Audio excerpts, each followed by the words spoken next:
Oh,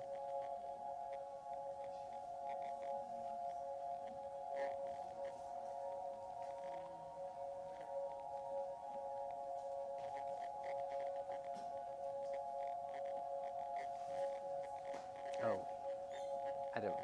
Oh, can you sit there?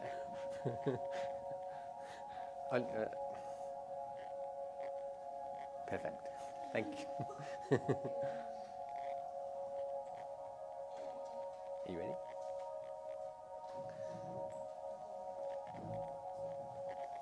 Oh, can you, just because it doesn't open. Oh, yeah, thanks. Otherwise, you'll have to keep on. It's a nightmare. I assure you, it's a bit of a nightmare. Are we ready to go? Yeah? Okay. Hi, everyone. Welcome back to day 2 of OPTMZ, a summit on fashion and the optimized body. So today we have a packed lineup. We're running a little bit behind schedule already, so we'll have to, I don't know, do something. Warp time or something. So this is the schedule for today. So as I say, we're running a little bit behind schedule, but we've got Hannigan, who is going to be presenting now, and then Hanna Thomas Uose. Then we'll have a break, but that break may be condensed due to time. And then Rohani Coombes. Then another break, then Frederick Hornof, who is going to be calling in from Paris. And then at 5 o'clock, all going to plan, we've got Cait Monahan. And then I think we're going to go for drinks afterwards if you're around. So with that, I will just introduce Matt and then hand over. Matt Hannigan is a strategist, researcher, and curator working at the intersections of design, sport, fashion, art, and music. For close to a decade, he directed energy collaborations and creative projects at Nike in London and across Europe, developing initiatives with designers and artists including Marquinhos, Samuel Ross, Tom Sachs, Virgil Abloh, and Anne Imhoff. In 2024, he founded Inner City Resource, a platform for cross-disciplinary work that brings leading voices in fashion, music, and contemporary art into dialogue with global brands, institutions, and creative organizations. His work is invested in the circulation of subcultures, exploring how creative forms, communities, and infrastructures migrate, transform, and shape broader cultural economies. Okay, so I'm just going to change over. You can come.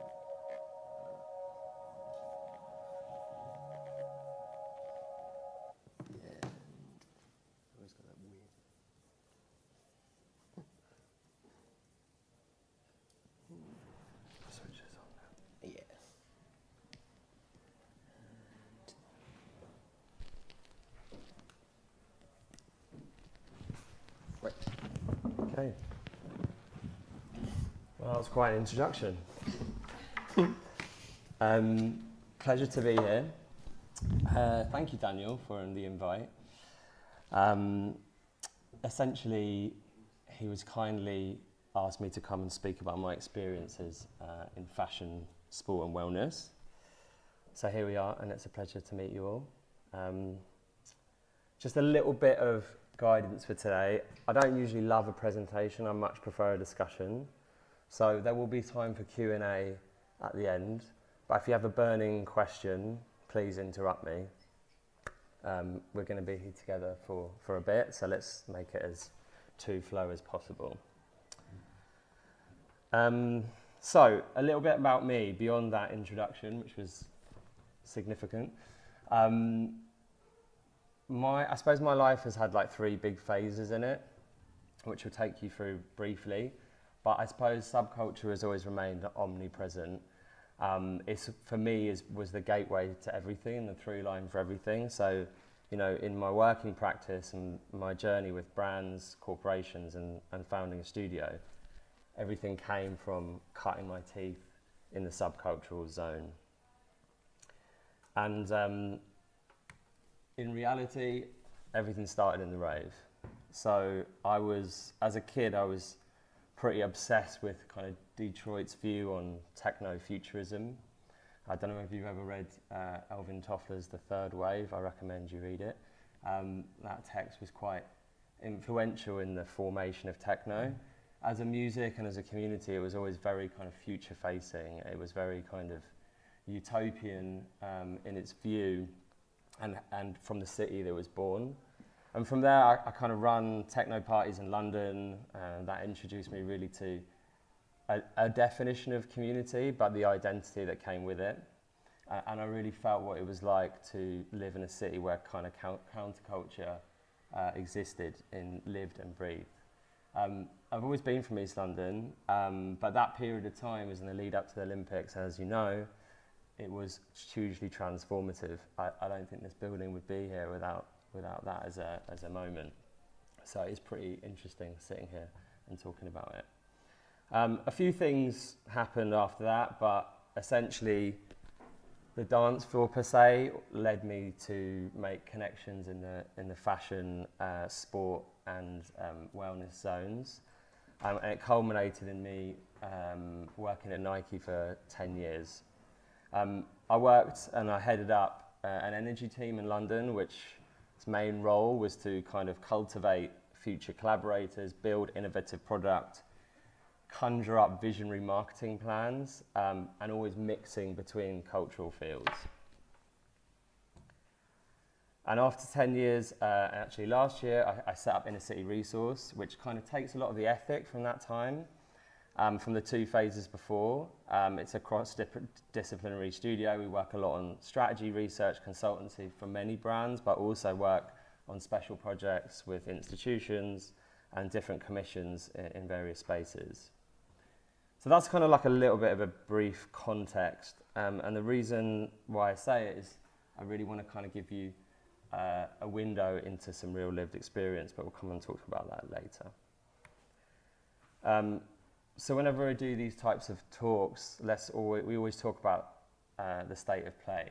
It's critical in order to understand why we exist and the world around us. I think it's kind of an obvious point, but one that you experience every day, that in a world overloaded with products, content, information, not all of it true, I think we're all searching for truth. And I think visionary audiences around the world, now more than ever, in this kind of broken planet we find ourselves in, this search for truth is really at the core of everything. And if we look at what is truthful, I think when we are in this kind of AI-fueled world, you'll know this more than ever, is like lived experience and human interactions are a beacon of trust. And whether it is with projects with the studio or kind of teams at Nike or kind of any project I had worked on, I suppose I always lean to teammates or people in projects that have that lived experience. It doesn't really matter in what exact space, but connected to the project, they need to have really lived something, lived and breathed it and watched it and felt it. And when you really find that, then that idea of trust and truth can be built around that idea of just living it, really getting out there and being in it. And I think the difference is that, you know, when you're a protagonist or a participant in a cultural field or a community or an entity, you really know what it's like to drive something and be part of something. And even if you're still on the edges, but you're a supporter, you know what it's like to have the identity connected to something. And I think that's like really critical. And I think when you're kind of doing wherever you go from here, it's really positioning yourself in that zone where you can talk from first experience is really, really critical. Because on the other side, you know, you can be a real scholar of something, but that scholarism can connect to kind of a more voyeuristic or fetishist approach on subject matter. So I think it's like everyone needs to find their own balance, but really theory is really important. It explains kind of the reasons behind things and gives you like the view of how to kind of construct arguments and make decisions, but really it's about the experience, and the experience metabolizes any type of theory. So the one-liner really is that the real truth is earned through doing. So getting out there and doing it is incredibly important. So why do I kind of start with that? Because today I want to focus the conversation on that lived experience. So real projects, experiences and entities, and I'll kind of take you through some case studies about the interaction between these three segments and these three kind of phenomenons.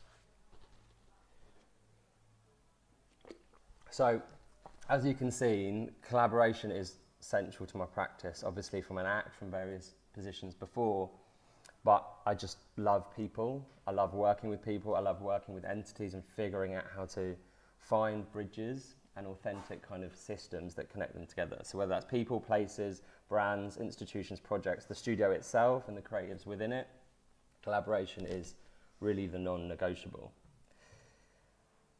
And when we're kind of collaborating, there is this notion which I think is connected to the state of play, which is really, really critical now. We live in a world with no middle. And the projects that are working really sit right on the edges of everything, on the extremities. And that's because the proliferation of collaborations and projects has reached absolute mass saturation. So the visionary audiences that are kind of connecting with them, they are really pushing to the edges, the extremities of that process and that project in order to find that truth. So if there are kind of initiatives or projects or kind of opportunities that sit in the middle, they are becoming more and more irrelevant in this kind of cluttered world we live in. So a little bit of how this kind of works, the world of no middle as a concept, is the projects and the entities and the kind of the brands kind of initiatives that are working really exist on the edges. So pure exploration, which is a really innovative definition of collaboration, this idea of 1 + 1 = 3, which we'll come on to later. This is really about exploration and pushing into new space. This develops emotional response and discussion in various audiences, and this one is about to the impact is to try and future-proof the entity, but also to kind of go into new space, a laboratory per se, that can give information back about what the future looks like. On the other end of the spectrum, there is a very tactical and utility-driven definition of collaborations, 1 for 1, which is I need to develop this, I need to create this, I need to achieve this, I can't do it on my own. What is the party I need to work with in order to deliver that? They are very different, but they have equal validity. But when various agendas come in, the purity of collaboration is lost. And the middle, I call it, is the swamp of mediocrity. You see things that are based on kind of low-level agendas or financial objectives or things that kind of almost decay the terminology, and this is where actually a lot of projects are right now. But it's not all doom and gloom, because actually the quantity and the size of the swamp means that actually the projects with integrity, with beauty and with purpose really punch through. Right, a little bit of a pause there. There's a lot to say, and I can definitely get lost in the source and speak about this forever. But essentially, why are we here? So I think we want to talk about the sectors, sport, fashion and wellness, some case studies around some entities and projects in the past and the present that have formed the world that we live in, and the behaviours that connected to it, which is performance, style and care. They're intrinsically connected to those sectors. So, just the word. I mean, we talked about it a little bit, but the definition of this word has been eroded, commoditized, and in some ways decimated over the last decade plus. The reality of the scenario is that it exists as a verb as well, and the idea of working with people, helping people to achieve things that are bigger than the sum of its parts is the purest and most dear definition of the word. And collaboration can exist with a little c and a big C. And the big C, which is the part that has been most commoditized, has been a very effective lever for many corporations, many fashion brands, many wellness brands, and in some ways is a victim of its own success.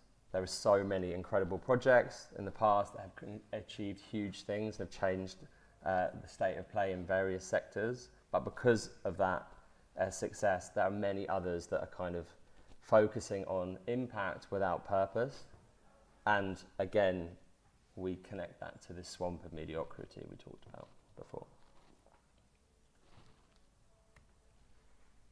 So what are real collaborations? I think real collaborations are built around this notion of value systems. So when things are not rushed, relationships are not rushed, a combined set of values, a system can be formed between entities, and the exploration can be based on something pure and something based on the integrity and the makeup and the DNA of both parties. And once that value system is formed, it can go into various different places.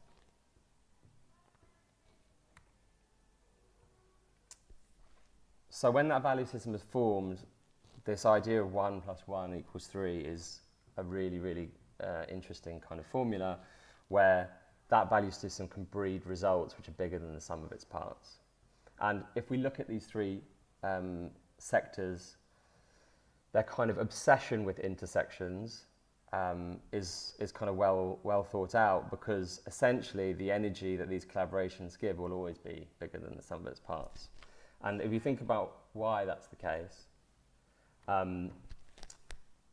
the body is always at the center of that. It's not only, it's the muse, but it's also the critical part for these sectors existing. It is the center point for all these three kind of sectors. But if those entities have true collaboration, their reliance and their kind of interdependency on others can really push culture forward. So in a fractured world that we live in, we talked about this, I think everyone is trying to find that truth. And right now, what does that truth mean for audiences? It's about being supported and inspired in equal measure. And I think if you look at sport, wellness and fashion, that is kind of their obligation in this world, is to help drive identity, to help care for your body, to help push the human condition into new spaces. And the intersection of those allows them to move forward in a more meaningful way. And the collaboration and connection between those sectors allows people to live, move, and recover in a way that potentially they couldn't on their own. So, I'm going to give you some case studies of some projects that I've worked in the past, some brands I've worked with, some friends. And I feel like these are projects and entities that are kind of living authentically in these intersections.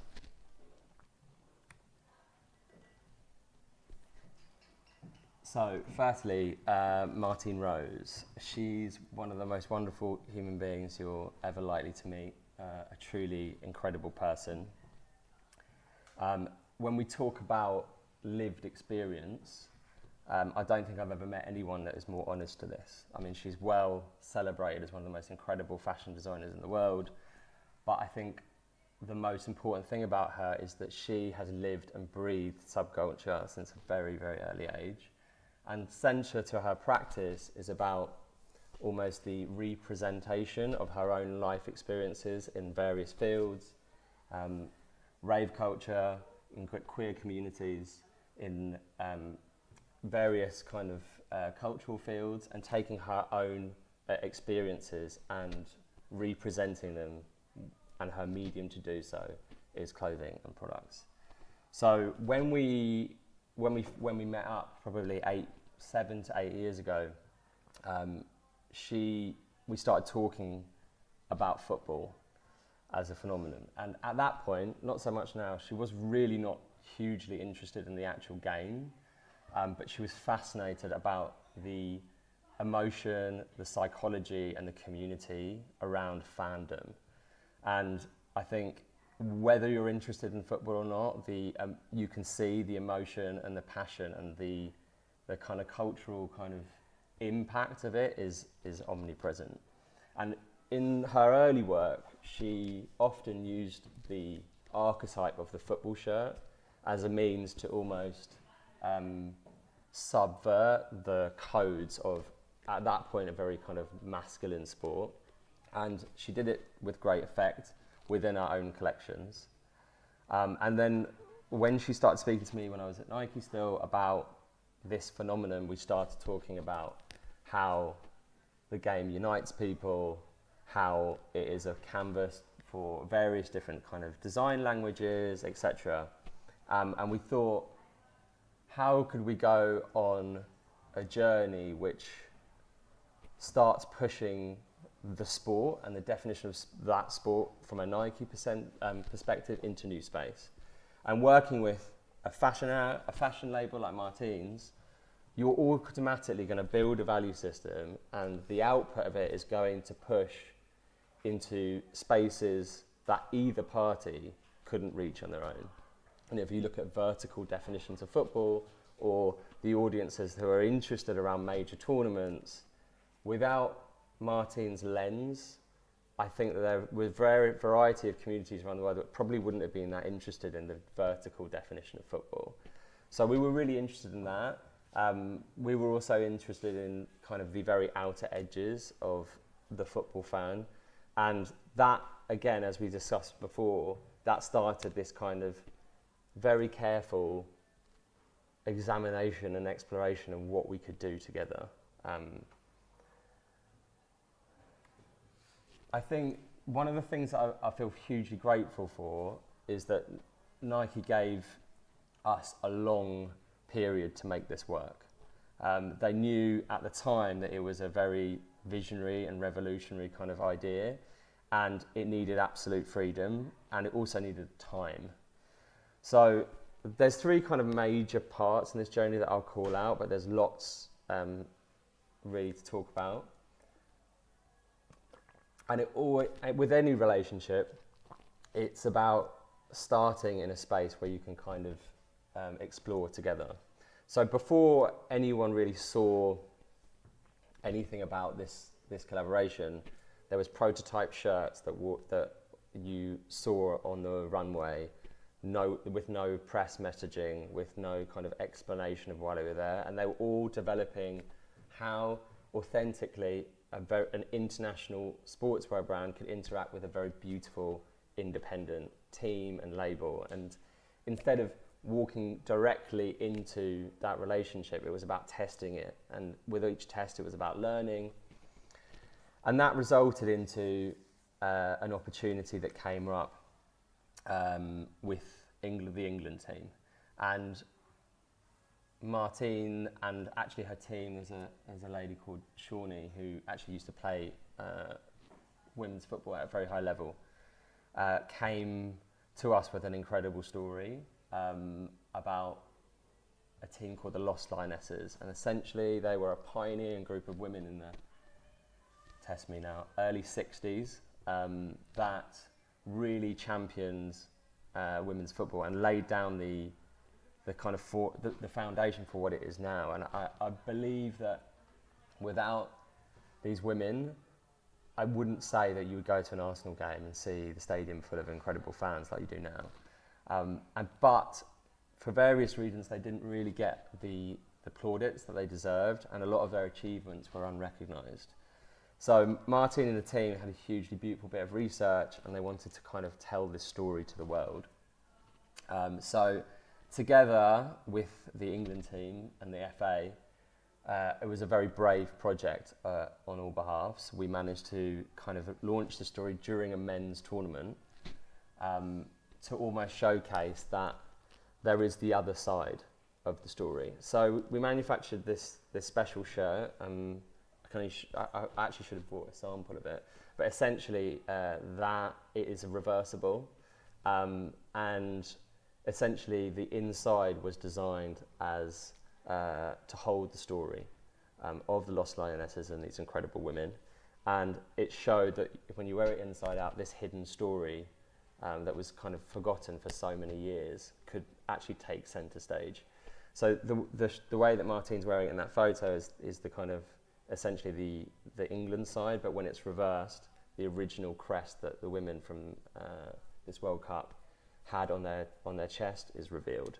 So I think it started off a very, I suppose, quite political project actually, but it set the tone of whatever we have to do, it has to be provocative, it has to push the edges, and it has to call questions on the status quo. So that really set the tone of how we were going to do things. And essentially it was only on a football shirt at that stage, but that was like the first stage.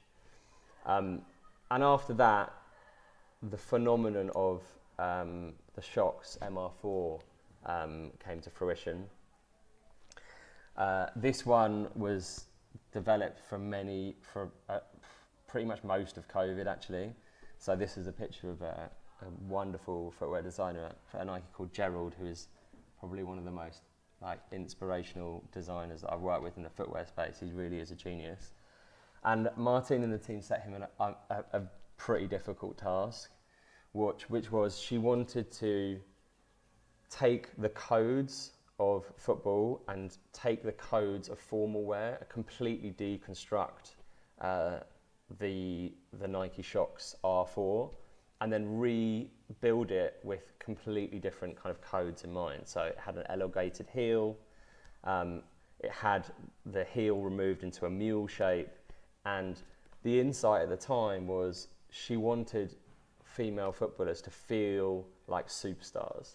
And there was a lot of research about power dressing and power suits in the 80s and what it felt like to put that armour on. So we started a multi-year project. The first year the shoe came out because it was kind of the first iteration, and then we had a second version, a second launch, which was around the Women's World Cup, and we wanted to be very literal with that intention, and actually clothe really, really incredible women at the top of their game. And she met Megan Rapinoe through that process and was hugely inspired by a lot of the work that she did. I think she once protested against equal pay in the US Federation, and she wore the shirt inside out, which was one of the inspiration points for the original England shirt. And she became somewhat of a muse for that project. And we realised a dream, which was something that it was a beautiful kind of culmination of this journey. And through an Italian, made in Italy collection, very expensive, very exclusive, we built probably the most sartorial items of clothing Nike's ever made in history. And they had specific versions, and they walked out in front of the press to play probably the biggest tournament of their lives. Megan actually is probably one of the last World Cup she played, I believe. But it was an incredible moment. And the end of that, really, just to kind of wrap it up, is going into this idea of intersections, which is a fashion brand and a sports brand. They could not have achieved any of these outputs alone. And spending time on the value system and building that value system in its early phases meant that the project, and it's still going on now, this notion of kind of the intersections of sport and fashion has created a multi-year journey, and there's so many different sports and so many different kind of communities that this methodology can connect, and I'm very excited to see what is coming next from both entities. Also, just on a commercial level, I think it's important to say that being brave at that point and pushing into new space created a whole new aesthetic. And if you look now, the assortment of Nike footwear in the female space has a huge component of Shox, and a small, very left field and very kind of like wild project that Nike invested in has, in the long term, slowly created a huge commercial franchise for the business. And the bravery shown at that point with integrity means that often you're rewarded. Okay, and I want to talk to you about another Nike project, which is very, very different, which was back in 2019. My team in London worked with Virgil Abloh on a project called Track and Field, and one of the many, many things that Virgil was incredible about was this idea of taking the codes and the design language of certain entities and completely kind of reframing them. And in this part, he had actually done a fashion show in Paris about 7-8 months before this experience that we created, which took the codes of the running track and the athletes. I think Dina Asher-Smith was one that walked the catwalk, to reframe the definition of sport. You know, this idea that athletes had to be the fastest, the best specimens of a human being, and they were pushing the limits is something that Nike can do on its own. But with the team in Portland, he came up with this notion of an athlete in progress. And how could we take the codes of sport and investigate into notions of play? How do we bring the fun back to certain elements, and how do we bring people together? Again, this idea of human connection was like really important. So what did we do? We worked actually with a couple of really incredible creative directors at another studio called Convoy. Actually, I've just brought Love magazine back to the world. And it was a wonderful kind of experience working with Virgil's team and with Convoy to really kind of try and crack this solution. And on the top left, you can see it was inspired by many things in the past. There's a bit of Takeshi's Castle probably in there. There's a few different kind of views of games that you would see kids playing. And they wanted, at the time, to review the key Olympic sports and change the definition of what they are, to kind of live against this idea of play and this idea of community and this idea of identity. So this idea that anyone could be a part of it needed to be displayed. Obviously, it was, you know, an event only for the few, but this idea that everyone should be represented was really important to the team at the time. So there was a variety of different teams, and they were all connected to kind of every borough in London. And really, it was a mix of some of the most incredible kind of emerging creatives from the city at the time. I think in that picture you can see Sloan and Mobolola. But there was a variety of different incredible people from various fields that attended. And from his studio, he built everything. And this really was like an incredible moment for the city. And not only was it a beautiful design, but it was done in the international facility in Edmonton, where England's sprinters and Team GB sprinters and athletes actually train. So that kind of intersection between a design concept coming from a fashion place and pushing it into the most authentic venue for athletics in this country really kind of asked a lot of questions of the definitions of sport. And the product that he designed around it was driven in the same way. He too was taking kind of low profile running shoes, track spikes from Nike, and actually designing them to be used in a non-performance way via this kind of notion of play. So it was a pretty beautiful project.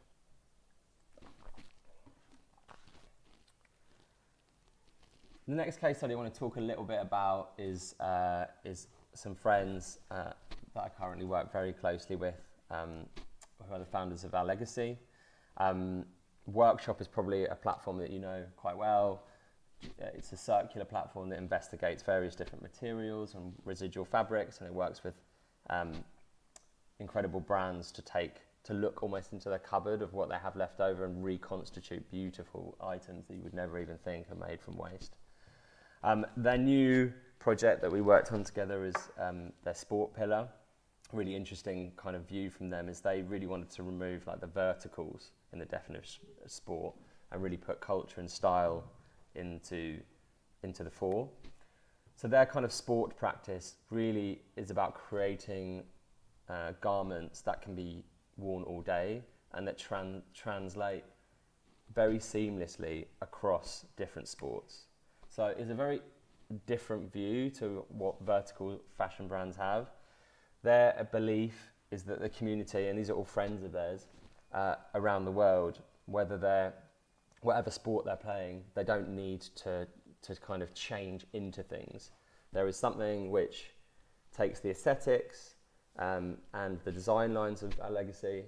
As a main brand, I think that they have a beautiful view on creating garments. Their kind of one-liner, which I love, is they exist in the middle of familiarity and counterculture, which I think is beautiful.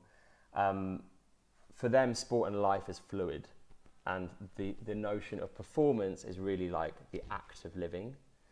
And these people are just friends of theirs that sport is just a part of their lives.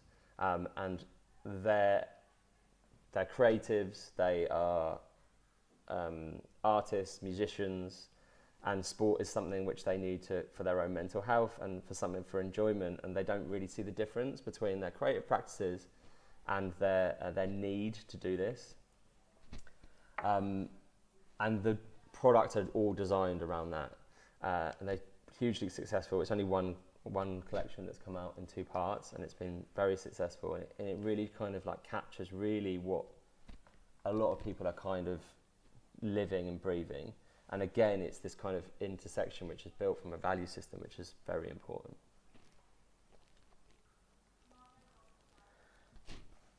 So next I want to talk about Tekla Fabrics. They're an incredible company based out of Copenhagen. Centre to the practice is this idea of new universes in the home. One of the co-founders was from fashion, but he really wanted to do something very, very different. So he's taken the codes from there, and that really informs what I would say that they call as like products that really care for you. And this notion of care is something which is like critical to the definition of the segment of wellness. And the kind of the main philosophy behind these projects is to help the wearer and the user kind of have a more thoughtful way of life. And they often collaborate. And here's 2 examples. They work with Stussy and also Orally in Japan. But for them, it's really about this idea of world building in wellness, and why they collaborate with these entities. There's sections of them which really connect to the universes of which Tekla are very, very kind of connected to.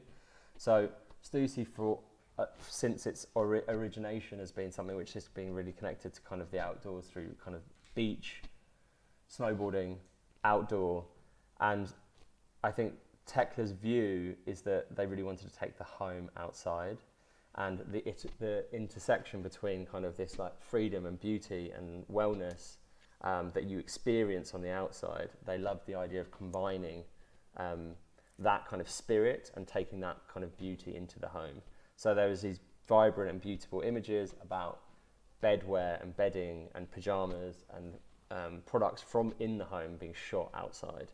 And at the time, that was kind of pretty much one of the first times that a brand connected to street culture had really like invested in the home. And then on the other end of the spectrum, they work with Orally, I think, and there was a huge cultural kind of nuance and like the notion of bathing in Scandinavia. Bathing and sauna is very critical to the mental health and the behaviour of people in various Scandinavian countries, and in Japan they have a very different kind of view on it, but the philosophy and the need for it in people's lives is the same, and the kind of examination of the nuances and the differences between both cultures brought this beautiful collection which was centred on the connection between onsen, sauna, etc. And it came together in a really beautiful way, and the imagery and the communication around it, you really feel that kind of through line between two cultures that really value bathing and self-care, but have very different kind of viewpoints on it, and the connection between them came together in a really beautiful way. So I want to talk to you about a new entity and a new brand from LA who I became very good friends with, who are doing incredible work. They're very emerging, but I think they're incredible. Is a brand called OEM. If you don't know them, definitely check them out. There's a couple, one from Canada, one from Japan, and they kind of born this incredible idea of a company based on an experience of walking into CVS in the US and having just a very cold experience about how to buy products that are helping us survive in this crazy world. So this idea of they wanted, Shun, who's one of the founders, grew up going to onsens, etc., and he really wanted an experience longer term to be a bit more in that zone where you feel a feeling of calm and you feel there's a beautiful environment where you're trying to have prescriptions or items that are going to help your body. Why does it have to feel so cold, and why does it have to feel so medicinal? It can be better. And for them, they're hugely ambitious, but they also believe hugely in the power of the concept. So they already create incredible products to help various things. The human body, so various parts of the body, like the strain that they go through on the everyday, how can they create products that help us traverse life much better? And they're just starting out, but they have an incredible design language. They have they're building worlds with every single thing they're doing. They've got a variety of new products coming, but what struck me from early is their huge ambition. And when they talked about this environment of like what they want to do, longer term, they want to create environments like this one that viscerally make you feel. They're not in the zone where they can do that right now, but they're quite happy to open source their vision to the world. So if you want to go and check them out on Arena, there's a load of like really interesting reference images there. And instead of dreaming big and holding these images hidden, they're just showing the world, like, this is what we want to do. We had this huge conversation about what if they could build a running track. Again, it's something which I talked about being such a clinical thing. Why couldn't it be a lot more beautiful? Why couldn't it connect with like codes of nature? So they concepted this idea of this kind of irregular, beautiful, kind of like welcoming running track that connected through nature, that connects into various many things. And they're working on some brilliant projects now, but the idea, which I love, is like they are taking intersections from the design world, because they come from the design world, and instead of holding them in, they're showing the world this is what it could be like. And I love this idea of the power of the concept. They create incredible publications and white papers on things that they feel the world needs, and I feel that they're gonna exponentially grow hugely in the next few years, because again, they connect a lot with the behaviours that we talked about, what people need, and themselves as the ethos of their brand, as they are helping people find their own truths as well, which I think is hugely powerful. So what does it all mean? Well, you guys have to find that out just the same as me, but some little things that I think we can kind of like extrapolate from a lot of those case studies and a lot of those theories is the edges are incredibly important. So beauty often lives at these edges, and when sport, fashion and wellness collaborate with integrity and with value systems like we spoke about, they can unlock new cultural spaces and answer real human needs. So when, again, we always go back to that idea of value system. Once that value system is really formed and is really kind of based on integrity and beauty, then actually you can insert problems or opportunities that real humans have every day, and together they can come up with incredible solutions. And the output of it, what will the future be? Well, the body, as the muse of all of these, and the integral definition of them, will always be the final judge. So if these explorations, these projects, they help people find truth and live better, I truly believe that the energy they create will define the evolution of these three sectors. And if you go back to some of the examples, the bravery to do maybe some quite outlandish projects, not all of them will bring that kind of energy back and that solution back, but every now and again it will.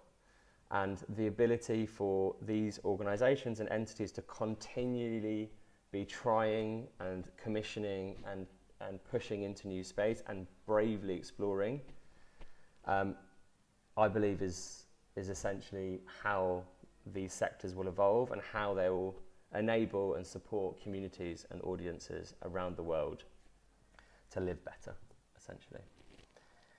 So there we go. Thank you very much for your time. And if there's any questions, I'll be more than happy to answer. Anyone have any questions? Maybe in terms of collaboration, how does that conversation start, like between, for example, Martin and Nike, or then Tekla and Stussy and so on? Is it like just one brand reaching out, or is it just something organic that grows? It's a good question. The answer is there isn't one answer, there's many, but I can tell you that the size of the organisation plays a big role in it. So I think we should probably separate both of those examples. From a Nike perspective, the teams that I used to run all go back to that first slide, which is the most important people in those teams were the kind of freshest, the youngest people who had just joined, because they were the closest person to the audience that we were talking to. And I always used to say when they joined, it's like, don't forget what it's like before you joined, because that's I'm mainly interested in that psychology and try and remain that as long as possible, because the first phase is not rushing this, is essentially mapping different communities and different subcultures.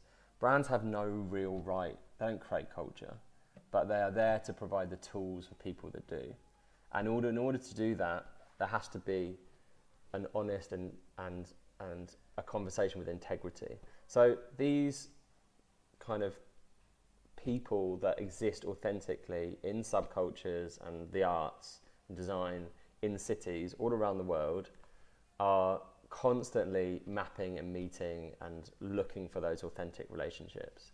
And out of those relationships become areas to test, and out of those testing there's that value system builds, and then projects come. Now that is one definition. The reality is that we live in a very different world now where brands need dopamine hits to solve solutions, so there's obviously big collaborations between the respected entities that happen, and you have to fast forward that process. But with Martin and Samuel Ross as two examples from Nike from that team, they started off very, very organically. You know, Martin's first project with Nike was us just helping her put a show on and doing prototype shirts. I think Samuel Ross, the first thing he did, he made some packaging for a Stone Island project back then. It wasn't really about the product. We didn't need him to do that, but it was just a way of testing the relationship and using a project in order to cultivate that value system. And on the Tekla piece, the creative director is really, really an incredible human being. He knows exactly what he wants to do, and he knows exactly what that value system is about, kind of care. He sees beauty in a very specific way, and the relationship with it is because he has a relationship with them and they saw beauty in a very similar way to him. So you can kind of almost like fast forward the process a little bit, based on kind of like the length of the product and the intention. So there's not one answer, but the only answer that is like omnipresent, again, it goes back to the idea of value system. When you have that, you can create beautiful things. You can go on journeys with people because it's based on something.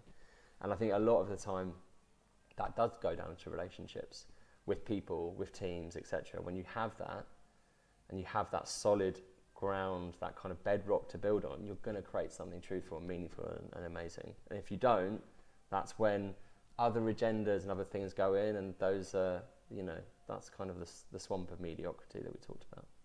But great question. Can I just, off the back of that, I was just curious, because I guess what you're indicating there is like those collaborations are formed through relationships between people, and that builds in whatever way. I guess like one could assume that these kind of collaborations are much more kind of strategic, like someone in somewhere in say like Nike go, we need to work with this type of person, and then, you know, like just make it happen kind of thing. But in your experiences, are those collaborations actually much more organic and much more kind of relationally formed? I would say you always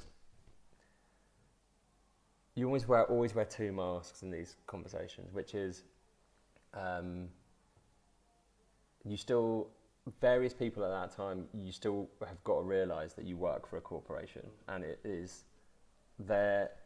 Yes, it's there from innovation, from sport point of view, but it is a corporation. It's there to make money. You know, that is what it is. And I suppose often in these relationships, you never feel the pressure at all. That doesn't come into the conversation. But when you zoom out, you realise that you are an employee of a corporation. So almost like subconsciously and consciously, you do realise that the strategy of the brand, the fields within sport, innovation, culture, etc., they're embedded into your kind of psyche when you enter these projects. So there's that part of it, but also you do know priorities that are coming up, you know, football being one in that example. And in reality, going back to edges, these teams are right at the edge of the brand, and a lot of the time, you know, you do have real relationships with these people, you know, and you want success, but also you know that there's an obligation of brands to help businesses and these entities survive like a crazy world. So you have a variety of different kind of tools and levers that you can pull, but the best projects come by balancing them all. The relationship and allowing freedom, but you also need to know what tools you've got. So if you know that for the next 5 years, in that example, that football is always going to be a main priority for Nike, and part of that is to kind of look how it can spread into new audiences, the women's game being one of them, you know, like, okay, I'm going to have tools for the next few years. So when you're building that value system, you also need tools to do things. So if you build something really beautiful that's not connected to any priorities, you're going to find later down the line you don't really have the tools to give to these kind of entities and these design teams to do things with. So like many things, that set of values needs to be based on beauty and kind of strategic part, but it needs to have a pragmatism to it, which is like, okay, how are we going to build it? And then those tools come from where the resources are in these brands.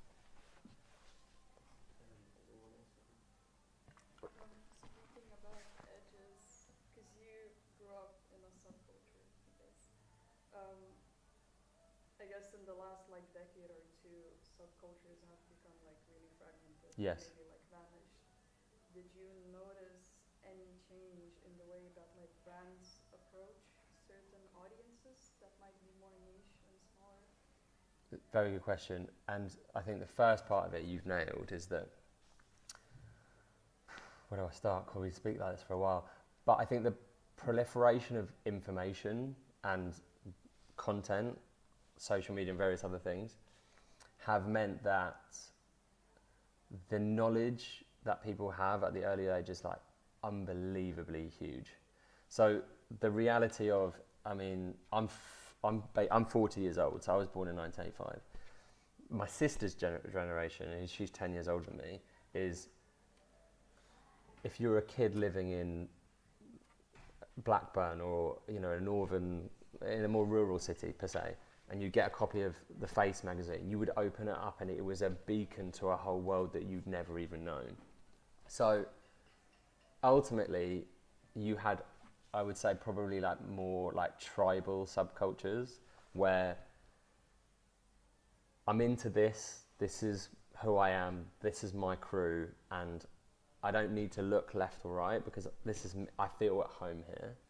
And as you said, those subcultures last a lot longer because, you know, they weren't probably kind of burnt out as quick, because if you went, you know, I think that video that I played is of an Underground Resistance kind of rave in like 1992. They were, you know, it's rare to have that footage. You know, that was not captured. So a lot of those kind of that kind of joy and that kind of sense of identity was like kind of protected for a lot longer period of time. But as you rightly say now, I don't think the subcultures have, I would say, I don't think they don't exist anymore, but they are born, they kind of exist and they destroy themselves at a rate which is far quicker than we've ever seen before. And because of that, and connected to the way that, you know, brands are, that kind of model of watching, giving tools and letting those tools be adopted themselves probably isn't possible anymore. I mean, if we go talk about it from a Nike point of view, look at in 1995 someone won the marathon wearing a pair of Air Max 95s, and you know, you fast forward decades later and it becomes like a shoe of street culture in various different kind of communities. They had no role in that. That was adopted or adopted and kind of found by the community itself. But now, because of the pace of everything, I think it's difficult for brands almost to have how to interact with them because they don't have the time. You know, they don't have the time to kind of be authentic, have those relationships, give the tools, etc. So they have to find new ways, you know. And my belief on that is giving up control to gain it. You know, really, if they know the timeline is exponentially faster, is to just create tools and just leave them in the hands of those important communities and let them kind of define the future of themselves. The problem comes when they want to give the tools and define the outcome, because then it's over. So it is a difficult one, and there isn't a right answer, but I think the reality is about bravery and letting communities and audiences and subcultures define the output themselves. We're due to time, we're getting at the end, but I guess the last question I had was, which I'm asking all of the speakers, was obviously the theme of the summit is around kind of fashion and kind of optimization and this kind of term optimization. And the question is what are we being kind of optimized for? And so, yeah, what does kind of optimization mean for you? And yeah, what are we being optimized for? I mean, it's really hard to give one example of that. It depends, I would say, what side of the fence you're on. I think from a brand side, we've said this before, is like everything's becoming so commoditized, you know. So a dystopian view, we're not being optimized, we're being commoditized, you know, into these, I suppose, like cells that businesses can kind of feed off, you know. And that is the same, is unless you're completely unconnected to the world, brands and entities know more about you than ever before, and they can tailor products not only that adhere to the behavior, they can augment it and create the behavior that they want as well, which is, you know, where it's going. So again, this is the idea of like living at the edges. There is going to be a significant movement of people that are being optimized to be and live in a way that corporations want them to, so they can feed products. And on the other side, there's going to be the reaction to that, where people are going to, you know, optimize their own behaviors to break away from that. And I think that optimization is going to kind of, again, go back to it, go to the world with no middle. You're going to see only the extremities. And it's, you know, this idea of why do you think the rise of analog is happening, you know, magazines, vinyl, various kind of offline kind of objects are increasing in popularity daily because people want something that is offline where have a little bit more tactility and trust in things not being kind of like hyper optimized for them. So I just think, yeah, the C's will somewhat part. Great, thanks very much. Thank you. Thank you.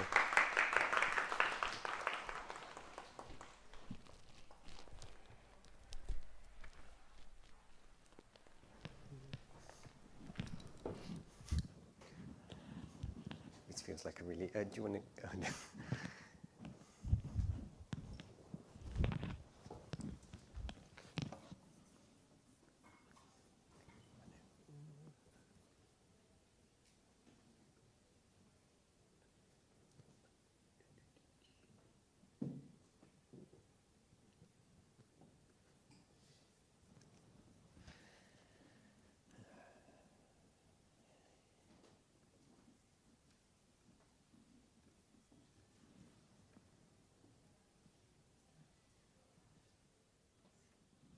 Published in March 2025 by Brazen Hachette.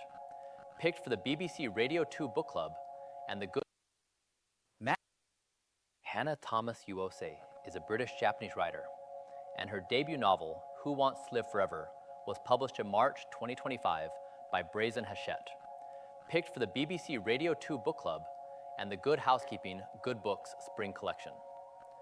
She has an MA in prose fiction from the University of East Anglia and, in 2022, won the Morley Prize for Unpublished Writers of Color. Hanna is also a co-founder of Align, a strategic consultancy for the progressive movement.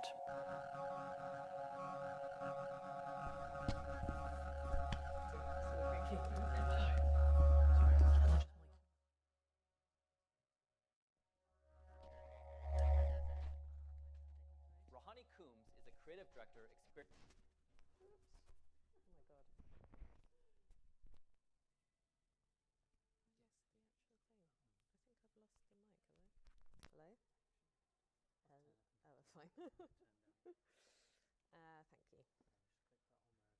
Fine. Thank you. Thank you. How are we doing for time? Are we? We're behind time. Yeah. So, but we'll try and we'll try and speed up at some point. Not you. Okay. Let me just. Oh, wow, there's a whole thing back there.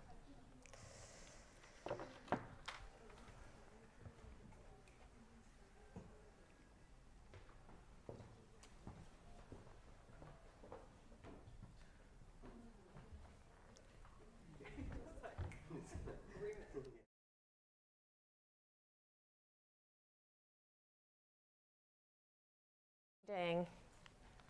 Good. Have you been here? We've been here an hour and a half. Is that right? Yeah. So if you want to talk about the body, if you want to stand up, sit on the floor, like anything, please go ahead because it's quite a lot to listen to loads of people back to back. I am just gonna record myself time.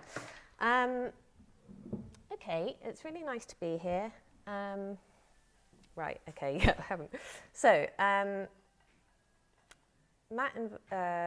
Daniel, invited me to come and speak to you partly about how the quest for immortality and longevity is shaping the body now and in the future, and also how we can apply our speculative thinking. I wrote a novel, I'll come to that.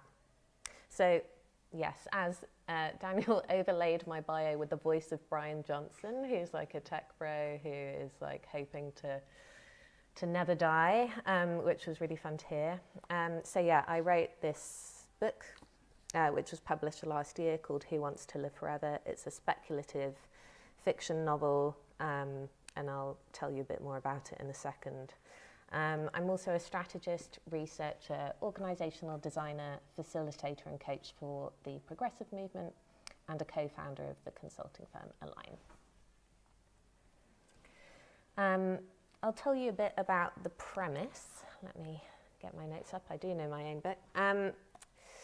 It's about a couple called Yuki and Sam who are in their mid to late 30s, are deciding what comes next in their lives, whether to stay in London, whether to leave London, whether they're going to have kids, all of that. And at the same time, a drug comes onto the market called Ureta, which can extend the human lifespan.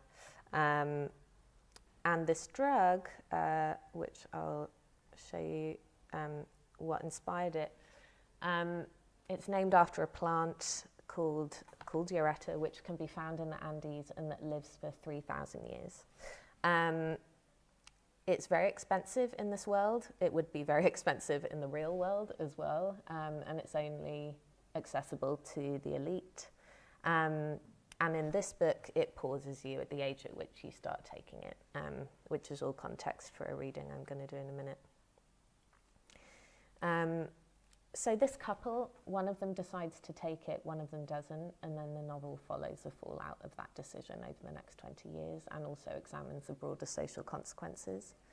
Some of the questions that I was really preoccupied with at the time of starting to write this, I mean, I've always been obsessed with the passage of time, but yeah, how much time do we need to reach our potential? What would be the implications of a drug like this? How would it impact wealth inequality? How does it impact our ideas of legacy? And how are our ideas of legacy affected by whatever gender we are? And ultimately, what does it mean to be human? What does it mean to try and extend our lives, and for what purpose?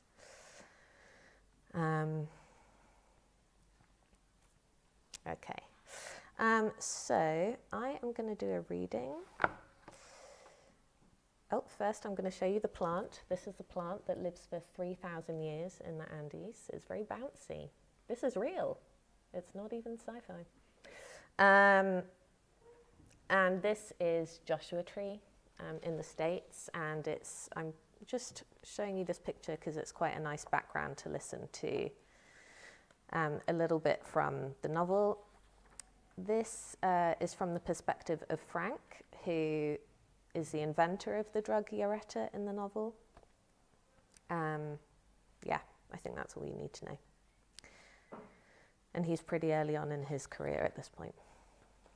Frank stood, stretched, and went out onto the deck to get a blast of heat, wearing only short shorts, the kind that were fashionable at Berkeley in 1973. They were the only thing to wear in this blaze. The musky scent of the creosote bush filled his lungs as he looked out over the dusty hills at the yucca that had persisted in their slow growth for 12,000 years. He took out his phone and looked up the climate forecast for the area. In 70 or 100 years, he might build a complex out here when he was ready for something new. The screen loaded. All right, maybe somewhere else then, he thought, pocketing the phone. 12,000 years up in smoke, just like that. A bunch of guys he knew were into New Zealand, but he didn't think he could leave California. He could do Hawaii at a push. Taking a deep breath, he slapped his chest. It still tickled that anyone looking at him would see a man on the cusp of 40, even though his mother had tuned into Rosemary Clooney and Doris Day on the way to the hospital. As recently as a decade ago, old friends hadn't believed him, but it was undeniable now. The human clock was malleable, and he was living proof. A lifespan could stretch far beyond what was previously known, perhaps even to 200 or 300 years. Just look at you, they love to say now. No one would believe you're 65. Fixated as people were on his outsides, Frank was proudest of his insides. Dense bones and smooth muscle, as pink and tender as Kobe beef. He could guess at the state of his innards since he'd wielded the scalpel himself during initial trials, carefully stitching the flanks of young and old mice together to create one miraculous circulatory system, proving that with a regular, youthful infusion, old age could be deferred. His ex-wife Diane had screamed when she'd seen those 8-limbed Franken-mice scuttle around their wood-chip-scattered Perspex boxes. She'd only visited the lab that once. Occasionally, Frank had the urge to find Diane, who was wrinkling up in Ojai with her second husband. He fantasized about taking the scalpel to his chest, and like some bogus B-movie, slitting it open while she howled, wrenching his ribcage apart to display lungs the shade of pink blossom, and a heart, stomach, and kidneys the same burnished hue as a redwood tree. Display his glorious beauty. So yes, he's not as mad as Brian Johnson, but he is that kind of character, and it's true that these mice are being stitched together as we speak. I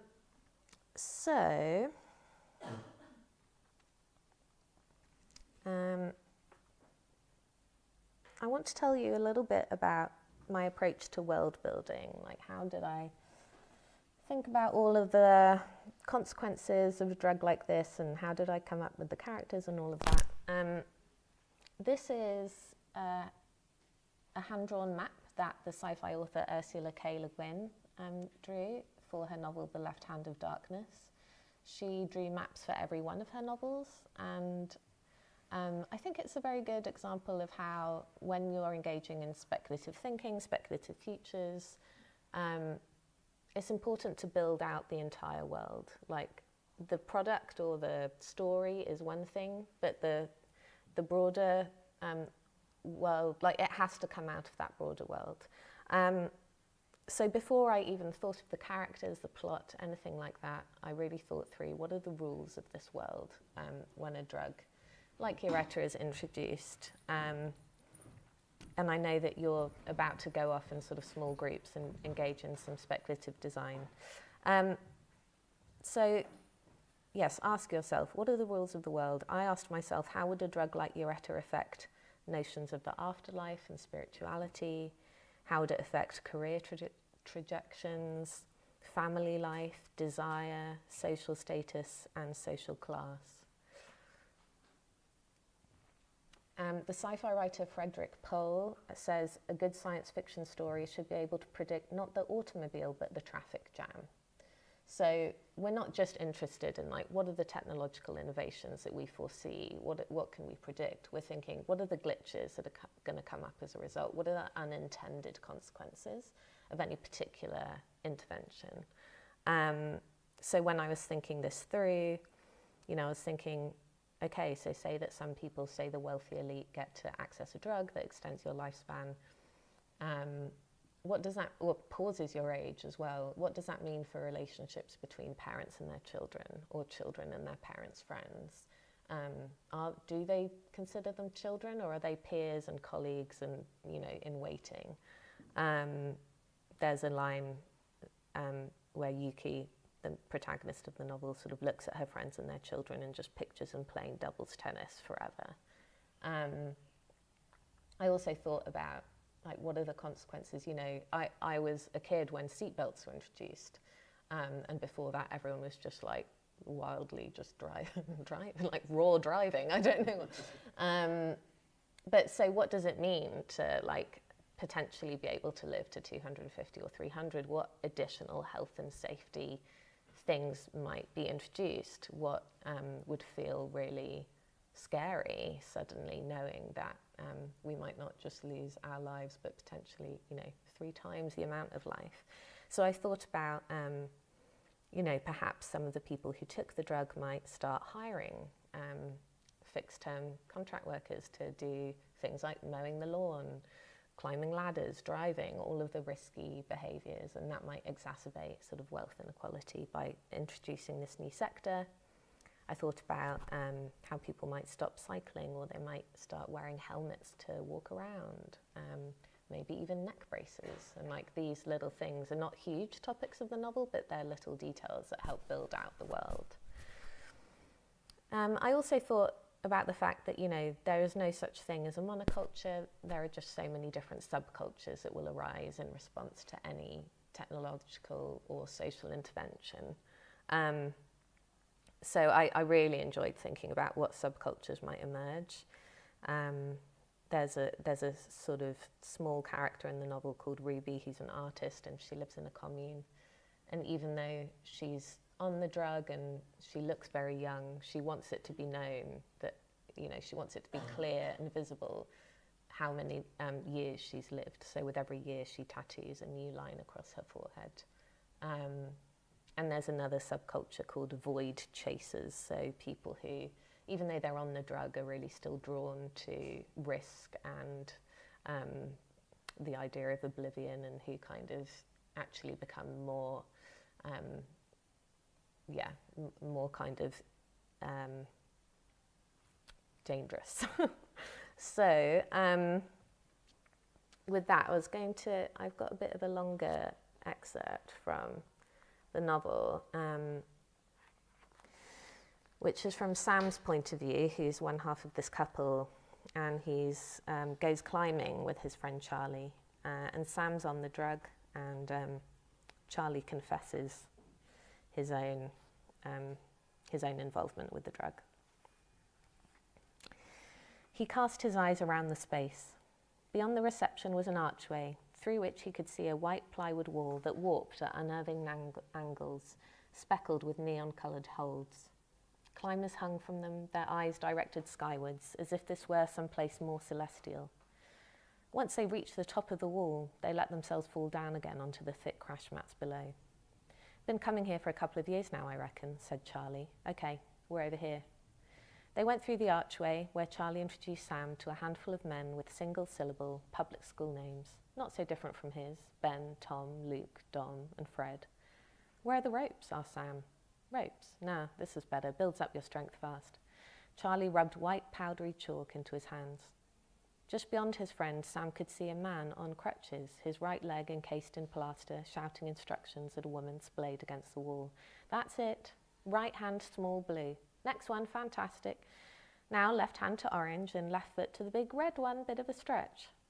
Sam imagined the woman falling, or worse, himself. It was true that he didn't subscribe to the health and safety culture that had taken root around Uretta. Hiring Paige had been something that Maya wanted to do, not him. He'd rather be caught dead than wear a walking helmet, but he did fasten his seatbelt. His bike went untouched when it rained. He looked both ways and back again when crossing the road. Looking up at the wall, the people hanging from it, his mind crowded with gruesome, painful visions. Charlie, I got the wrong end of the stick. I don't think I can do this, mate. Of course you can. We'll start the easier end. I'll show you.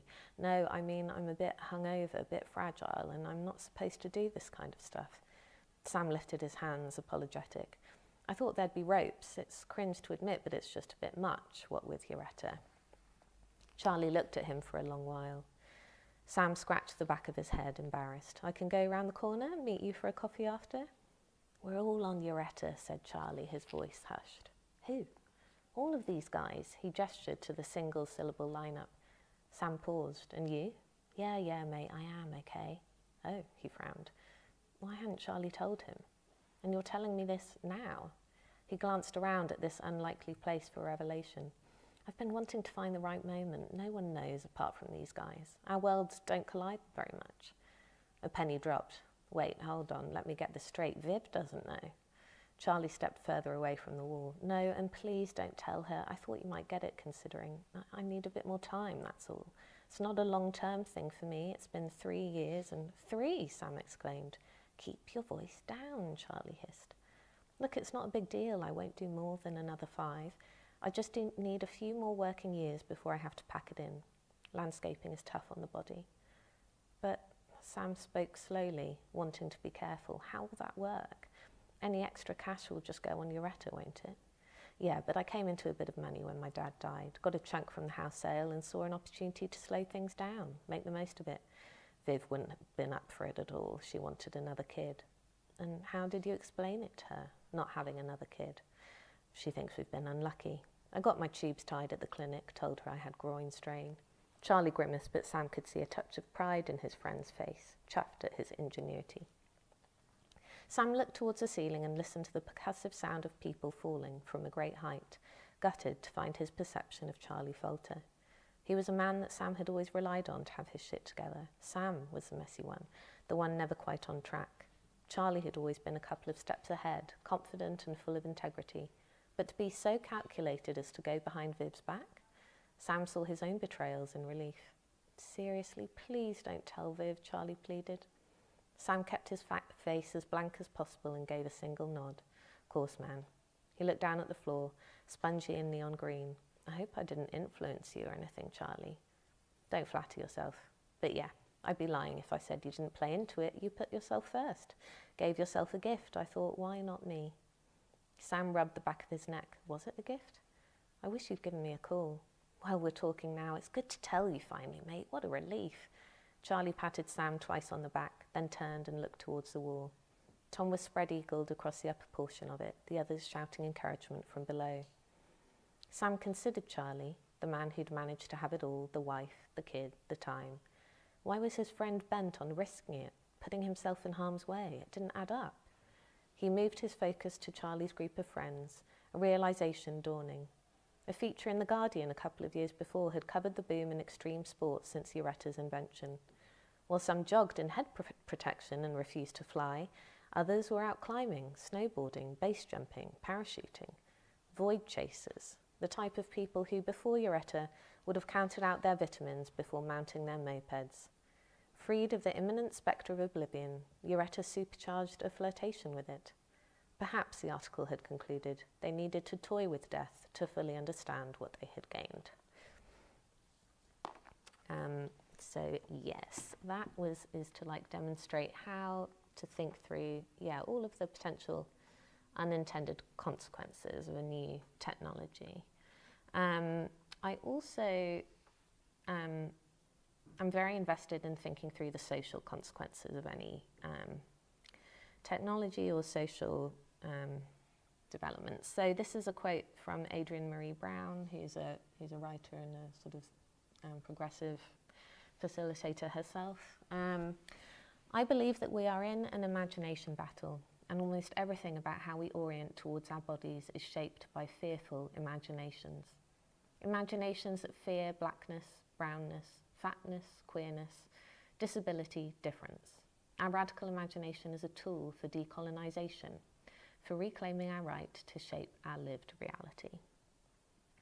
And so, I totally agree with that. I do think we're in an imagination battle. It's also, I don't know how you feel about the course that you're doing, but speculative thinking isn't just like a nice thing to do. It really does shape the world. The first mobile phones were inspired by Star Trek. Video calling's inspired by the Jetsons. Any amount of weaponry that we have is inspired by all kinds of things. So these all have consequences, and how we engage with the future does shape the future. It was important to me in my novel that, I wasn't hitting people over the head with a certain message. Like, I wanted it to be almost amoral, so that the reader could think through what they thought. But ultimately, I do believe that speculative fiction and speculative thinking can be a vehicle for progressive social change. And so I wanted to give you like a bit of a behind-the-scenes glimpse into my thinking and why I think that the quest for longevity is powered by fearful imaginations. So these are just like, I just did a Google yesterday and found some of the headlines around longevity. In my novel, Sam wants to extend his lifespan so that he can pursue his dream of being a musician. Maya wants to Maya's another character, she wants to even the playing field in her career and give herself a bit more time to kind of catch up and girl boss around. But in the real world, what is driving our pursuit for health, longevity, wellness?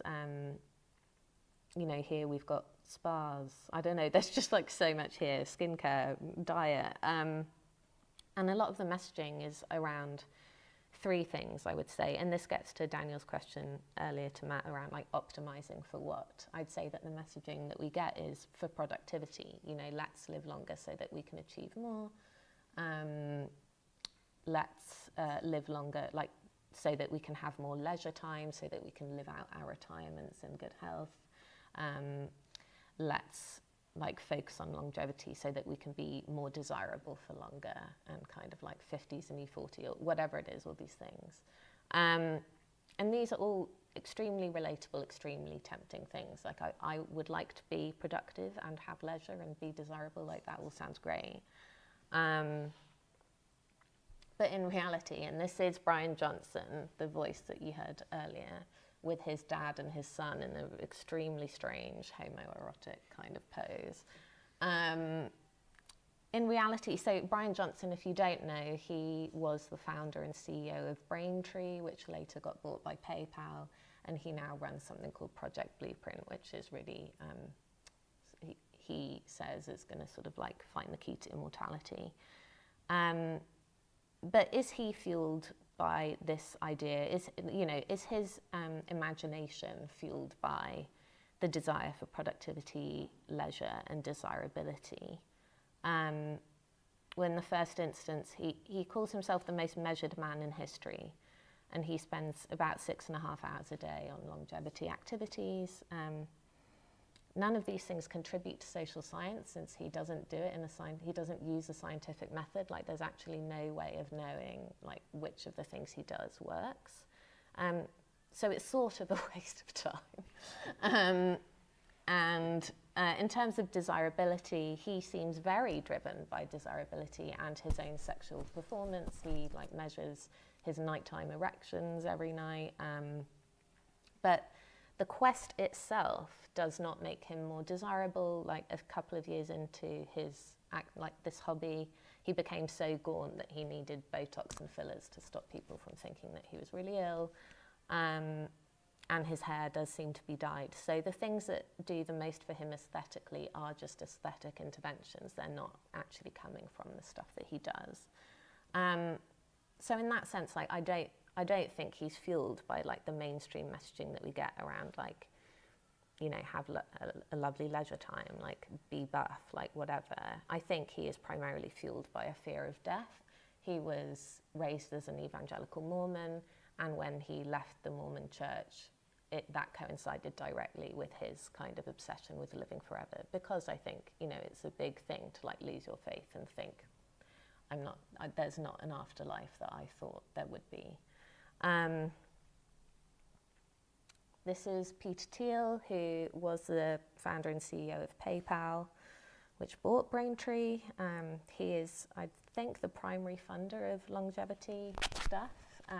He's also the CEO of Palantir, which sells like AI-generated weaponry to ICE and to Israel. He's obsessed with hell and the Antichrist. He's an evangelical Christian, and yeah, I mean, I think he's afraid of retribution. I think he doesn't want to die because he is literally afraid of burning in hell. And you know, when you like kind of dig into these things, it's really quite strange, like what's motivating these people. Xi Jinping and Putin were recently recorded talking about how they might live, like what technologies they need to live forever. And I think they are fueled by a desire to hold on to power. And then another example, Laura Deming, who's a venture capitalist focused on life extension. She talks, and lots of people talk in the space, about old age being a disease. Aging is a disease that needs to be eradicated like all other diseases. And, you know, by association, so does disability, like all of the disabilities that come with aging. And so, to me, all of these examples reinforce norms of a fearful society that denies the existence of death, that can't metabolize its own grief, that operates on a punitive framework of morality, that takes human dominance over other species for granted, that has tipped in favor of authoritarianism, and sees a natural process of aging, and in turn the disabled body as a problem and not the way in which the body was designed. And so, yes, I suppose I just want to offer a contrasting point of view to that, which is the body is already optimized. It is already doing exactly what it is supposed to do, whether by design or chance. We are aging and dying is literally what we were designed for.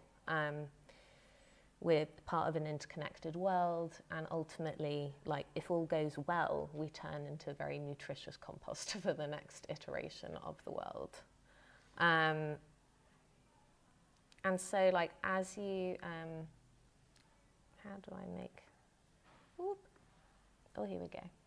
As you go away and think about your projects, what you're going to be up to, and what you're going to design, and the worlds that you're building, I guess that you know, I'll tie this all together by saying, like, you don't have to give in to the fearful imagination. Whatever you come up with, ask yourself who benefits, who will benefit from a product or something like this. You know, are we designing something like this for the purpose of capital? Are we doing it for social good? And yeah, because it could be that something that you think about in these groups could ultimately inspire something and like get made. And just know that what you imagine can shape our lived reality. And that's all. Thank you. I'll let it whiz through. Does anyone have any questions for Hanna? Oh yeah, there's one at the very back.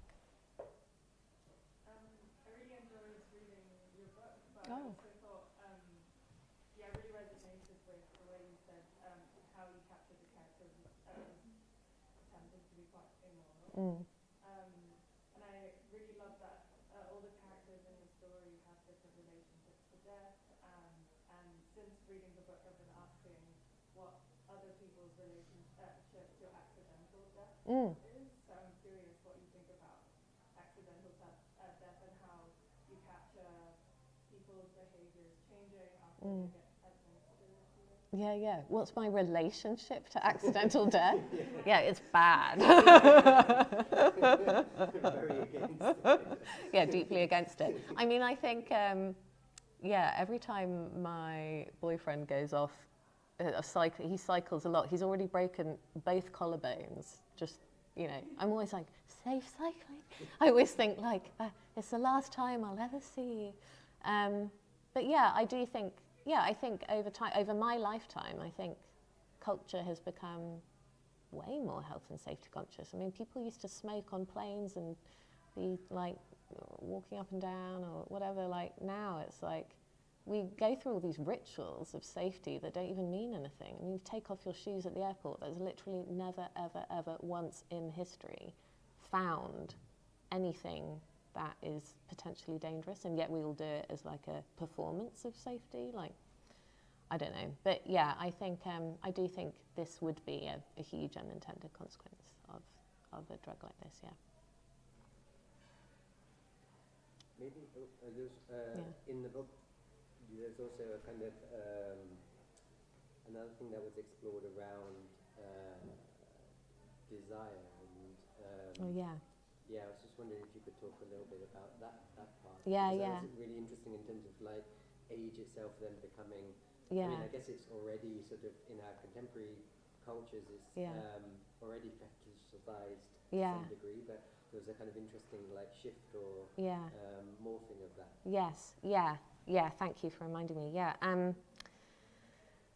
Yeah, and you all, I think your last summit was on luxury, is that right? And sort of, I imagine you spoke a lot about status and stuff like that. So I think, in the book, I kind of imagine, well, if more people were taking a drug like this and there was more youth around, that one unintended consequence is that women who are aging more naturally are seen as a rarer commodity, and therefore their social status may well go up. And like in the book, there's like on YouPorn, the top trending search term is GILF or old or something, and it overtakes lesbian. That's like a detail in the book. And then this year, GILF really did like shoot up the YouPorn search term. So it is like that is happening. Like, and I think that's happening as a result of like, the more that women are really like harangued to spend a lot of time and money on skincare, Botox, whatever it is. It's interesting that there's a equal and opposite effect somewhere, you know. We talked about, like, I was on the tube in Tokyo earlier this month, and I saw this girl like with really beautifully drawn eye bags, and it just looked amazing and really cool. And I was just like, oh, I want to chat to her and like ask her like what it's all about. But I just think we'll see more and more of that. So interesting. Yeah. I was just thinking then when you mentioned that maybe your book is actually sort of is coming into fruition, because I was thinking about the kind of question of kind of risk, and I think it was at the weekend, wasn't it? There was a guy who climbed Taipei 101. Oh yeah, free And it was sailor kind of guy. filmed, and it was kind of like this kind of thing. And Yes. I was kind of, yeah, it's interesting that kind of risk itself has become a kind of thing of spectacle in some way. Yeah. You know, I mean, I guess it always has been to some degree, but Yeah. I could also imagine that becoming increasingly attractive in some form or other, either by yourself or through a kind of mediated form. I guess. Yeah, that's interesting because the free sailor guy, he faced a huge backlash, didn't he? And Netflix did too, from live streaming it, and it was seen as really irresponsible. Whereas, like, there was a guy, when did he do it? Like, in the 90s, like, tight-roped between the Twin Towers. Yeah. And he was, like, without anything, and he was really celebrated. I mean, the documentary about him is, like, really, like, wow, like, how incredible. So, yeah, already it's, like, one's responsibility. And, like, ultimately, I mean, all of this is, like, one's responsibility to, like, be, like, a productive member of society that like accrues capital. Like, it's not like we care particularly about this man's like future happiness and health, or it's like, no, don't encourage other people to go out and take risks. Like, people have got to be responsible to the family, which is like the base unit of capitalism. Blah, blah, blah. But yeah, I like yeah. Yeah. Does anyone else think I guess, like, maybe due to time we'll Yeah. can do that. Thanks very much. Thank you. Thanks very much. And yeah, I'm going to leave like a few copies of the book. These were printed for an American book club, and they're a bit like, the spine doesn't make any sense, but I'm going to leave them with you. And if anyone wants a copy, like, yeah. Thank you, everyone.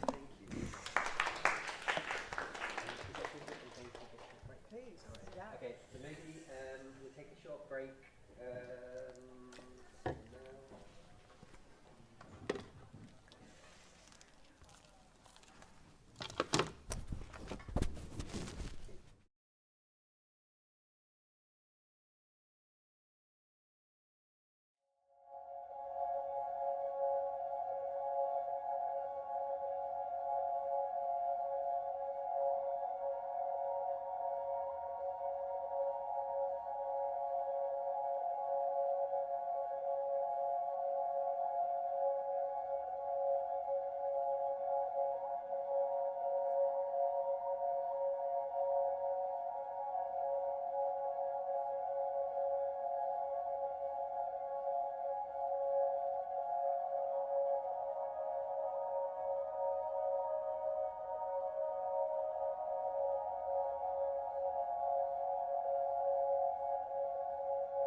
Rohani Coombes is a creative director experienced in working with the most compelling brands and talent across the globe.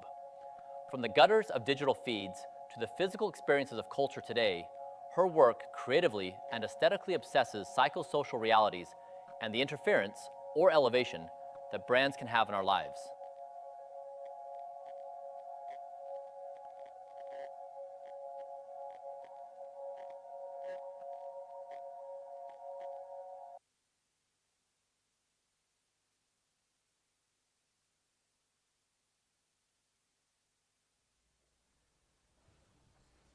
Nice.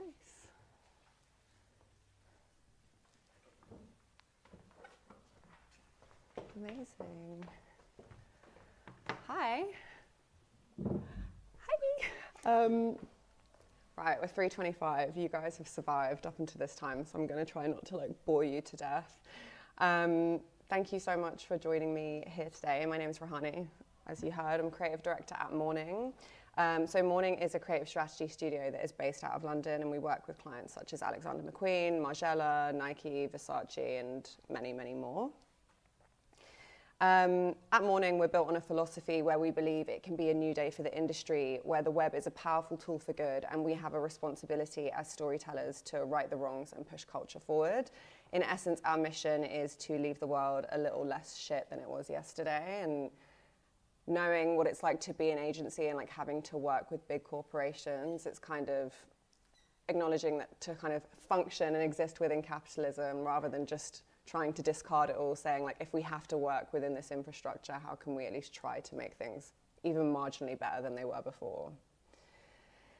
So today I'm going to be talking you through a condensed version of our latest trend report, Data is God. This report was created by the Morning team in response to the descending landscape of doom that AI has imprinted on society in the last year or two. I'm really happy to be here sharing it with you all today. And when Daniel and Jen reached out to me and were talking about what the kind of brief for this was, I felt that this was a really pertinent thing to be showing you all. So what really sparked our interest in the lead up to creating this piece of work was an exploration of the evolving relationships between AI, technology, and humanity. We are in a really interesting time right now where we're kind of surrendering to AI as the reigning god of the information age. And I think the time in which we're currently living is an era that's going to be studied very significantly by future generations. So once seen as our adversary, for many, AI has rapidly transformed into our most intimate advisor. It operates as part junior colleague, part best friend, part demigod. We used to pray, but now we offer our souls to ChatGPT. So welcome to a new information age, a technological era that is more akin to magic. What's really interesting about this kind of moment of AI is that there's a lot of almost medieval and mystical elements that apply today that also applied hundreds of years ago. And what we mean by that is there's even a new piece, a screen share that we have from a creative researcher working at Morning that actually came out today. But they talk a lot about the fact that we're seeing almost seances and mysticism through AI. We're seeing people being brought back from the dead through generative modeling. We're seeing prayers being answered and futures being predicted, and this intersection of soul searching with technology that's coming up. And so that was a really key part of why we created this report. In essence, data has become our new deity. So we spoke to a diverse group of global experts from different backgrounds, locations, each with varying views on technology. From Zeba, who's founder of Her Visions, which is a femme-led creative technology studio. CSM lecturer Cait, who I think is also going to be speaking later today, so you get to hear from her. Al Elwan, who's founder of experimental media platform Post, one of my favorite Instagrams. If you're not following it, you should be. Anna Gowson, who is an incredible AI researcher who actually consults with the UK government on AI policies. And then Esther Frieda, who's a writer, curator, and founder of internet platform Everyone is a Girl. So let's get started with chapter 1. We're going to explore how our relationships have evolved in recent years. This section will map out the speed at which our relationship to these new technologies has changed. Also, shout out to our designer, because she did an insane job on this report. There's been one really key shift within the AI landscape, and it's where we went initially when this sort of tidal wave of like doom of AI was coming. There was this very visceral reaction from us of disgust. That was when AI was still very much a threat, when we still very much wanted to argue that like flesh is superior, and death felt very inevitable, and there was this sense of like, it's coming. And now we're in this place where we're actually more stoked by desire. There's almost this sort of acceptance of it's here. AI is this almost like demigod that can do these things that human beings never could. And there's a big element of transhumanism that's coming into this as well, where we like this idea of existing forever on the cloud. And so through our research for the report, we actually put out a survey to our community. We wanted to ask, is AI your friend or foe? And they actually really affirmed our point of view on this key shift, with 76% saying actually AI is their friend and only 24% saying foe. So it's interesting to see, I think, even if we had done this piece of research, even a couple years back, there probably would have been quite a different response. But already we're starting to see this kind of like passive acceptance and almost like optimism about what AI is going to be in our lives. We also really wanted to find out from people what the most demented thing is that they've been asking ChatGPT, and we got some quite insane responses, including telling AI to write erotic fan fiction of JD Vance, Trump, and Elon engaging in pony play, or explain the Vietnam War to me using gay slang in the voice of RuPaul. Also, a personal favorite is, what does the AI think about me after I've been trauma dumping on it for 8 months? So just to map out where we are in this journey and the place that we're moving to as we become less afraid and increasingly intimate with technology and tools, we started out in a place of anger. It was very much like, oh my God, AI is going to eat us. And at this time, AI had almost become the new immigrant. There was this sentiment of like, it's taking our jobs, it's misinforming us, and it's like making us quote unquote dumb. And then we moved through a stage of denial. I'm sure you all remember the like stain on humanity's history, which was the Ghibli art epidemic. And there was very much this sentiment of like, oh, look what I just made. I'm going to post a Facebook post. Like boomers are going to make themselves cartoon characters. And this mass creation of sad art, like the starter packs that make yourself into a Barbie doll, really left like the creative classes in dismay. We were like, is this it? Like, is this what we're drying out, you know, climates for, and like ruining communities and like poisoning people for, so that we can see what we would look like if we were Japanese characters, maybe. Next, we then got to this stage of like bargaining, which was like, I bet AI can't do this. This meme by Ilias really brings it to life, where he says, I'd like to see AI chain smoke 3 cigarettes on an empty stomach on a Sunday morning wearing full YSL. What's human has become like very precious at this point, as we accept that AI can take our jobs, but never our bodily functions, and never the sort of strange things that we start to draw out about what it means to be human. Like AI can never do that. And lastly, what we're moving towards actually is this feeling of acceptance and a deep need of like, okay, AI, please save me. We're now at the stage of like frolicking, flirting, and therapizing together in perfect harmony, where we stop trying to resist this like imposition of AI into our lives, and we slowly just kind of accept it and start to wonder about how it can support us and how it can help us to achieve the things we couldn't achieve before.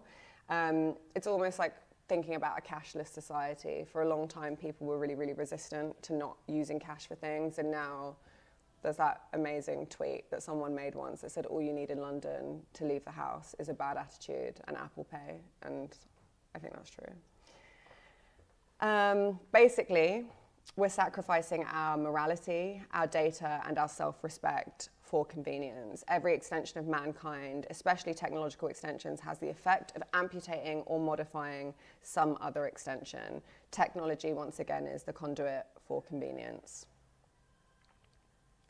And so let's get into chapter 2, which is all about fear of trust, and looking at the forces of play here. So what are the major drivers, social, economical, political, that are the future forces at play, and what will be shaping our attitudes and behaviors over the next 3 to 5 years? Again, shout out designer. So the largest force at play is that we are feeling closer than ever to our mortality.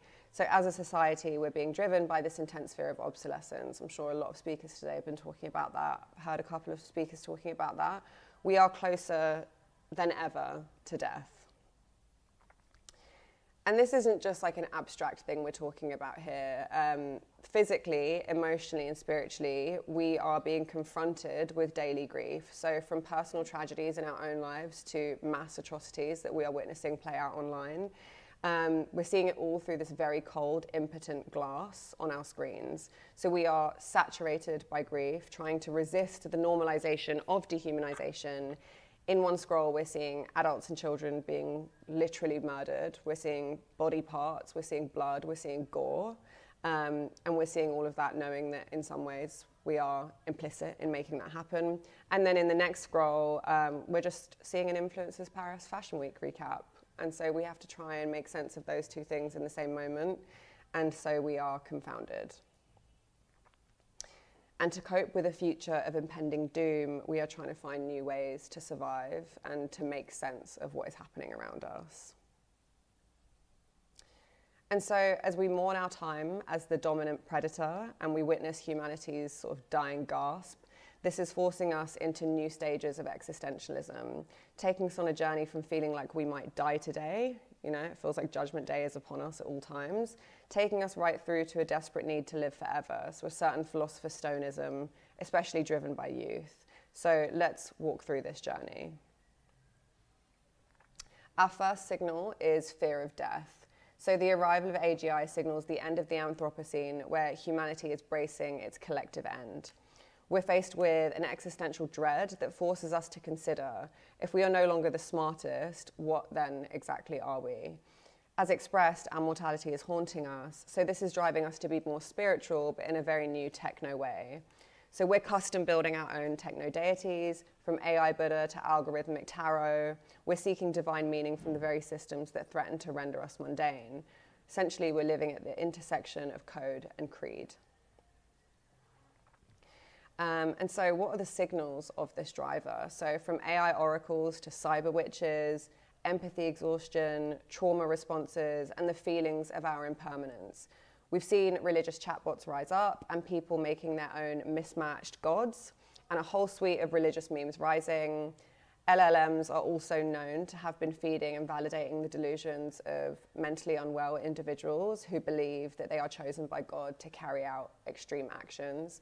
So people who believe that they are receiving messages from God to go out and kill people, there are actually a lot of instances now where the last person they spoke to was Chat, and Chat was validating and saying like, yeah, I think you have been chosen by God to clear out your local petrol station of random people you've never met. And one of our experts, Cait, who you will hear from later, expressed this new vibe in a really clear way when she said, this moment in history is marked with so many multiplicities of grief, we're presented with that universal truth of death all the time. And this takes us to our second stage, which is awareness of replaceability. So at its most basic level, being replaced is our greatest techno-capitalist fear. Creativity was meant to be our last sanctuary. It was meant to be this human fortress that the algorithms couldn't breach. But the walls are down, and we're not just losing our jobs, we're losing our claim, our last claim to being unique. So creativity was the last pillar of humanity that we felt we owned, but as bots become models, making viral songs, taking over the internet, there is a new truth rising, and that's the great collar flip. So blue-collar jobs that are currently safe from AI will outlive the creative elite, and it's actually got us running really scared because, yes, potentially there's going to be an LLM that can start to do strategy and brand consultation and creative direction, but maybe there's not going to be an LLM that can mow someone's grass on their lawn. So the existential question is no longer just how to protect creative industries, but how human culture itself will survive the coming tidal wave of synthetic slop. So what are our signals of this stage? It is a bloodbath of job loss, creative glitching and hallucinating, a creativity crisis, and education apathy. Shortcutting knowledge might seem harmless in the moment, but at morning, I always personally tell my team that your experience has to be the reference. So for example, like you cannot distinguish what bad copywriting looks like if you of yourself never learned to become a seasoned copywriter, because you don't have a frame of reference. You don't know if something actually lands or not because you haven't had to go through the processes and the projects and the years of cultivation to do so. And that's kind of true of everything. And I can always see, I did an English degree. I don't use chat to write anything ever as a conscious decision. So I can really see in my team when someone has like even thrown together a quick document just to like consult me on something. I know when they've used it, and I always challenge them on it. It's not that they're not allowed to use it at all, but when is it actually really functional and useful versus when is it, I didn't have enough time to do this, so hopefully this thing will do my job instead.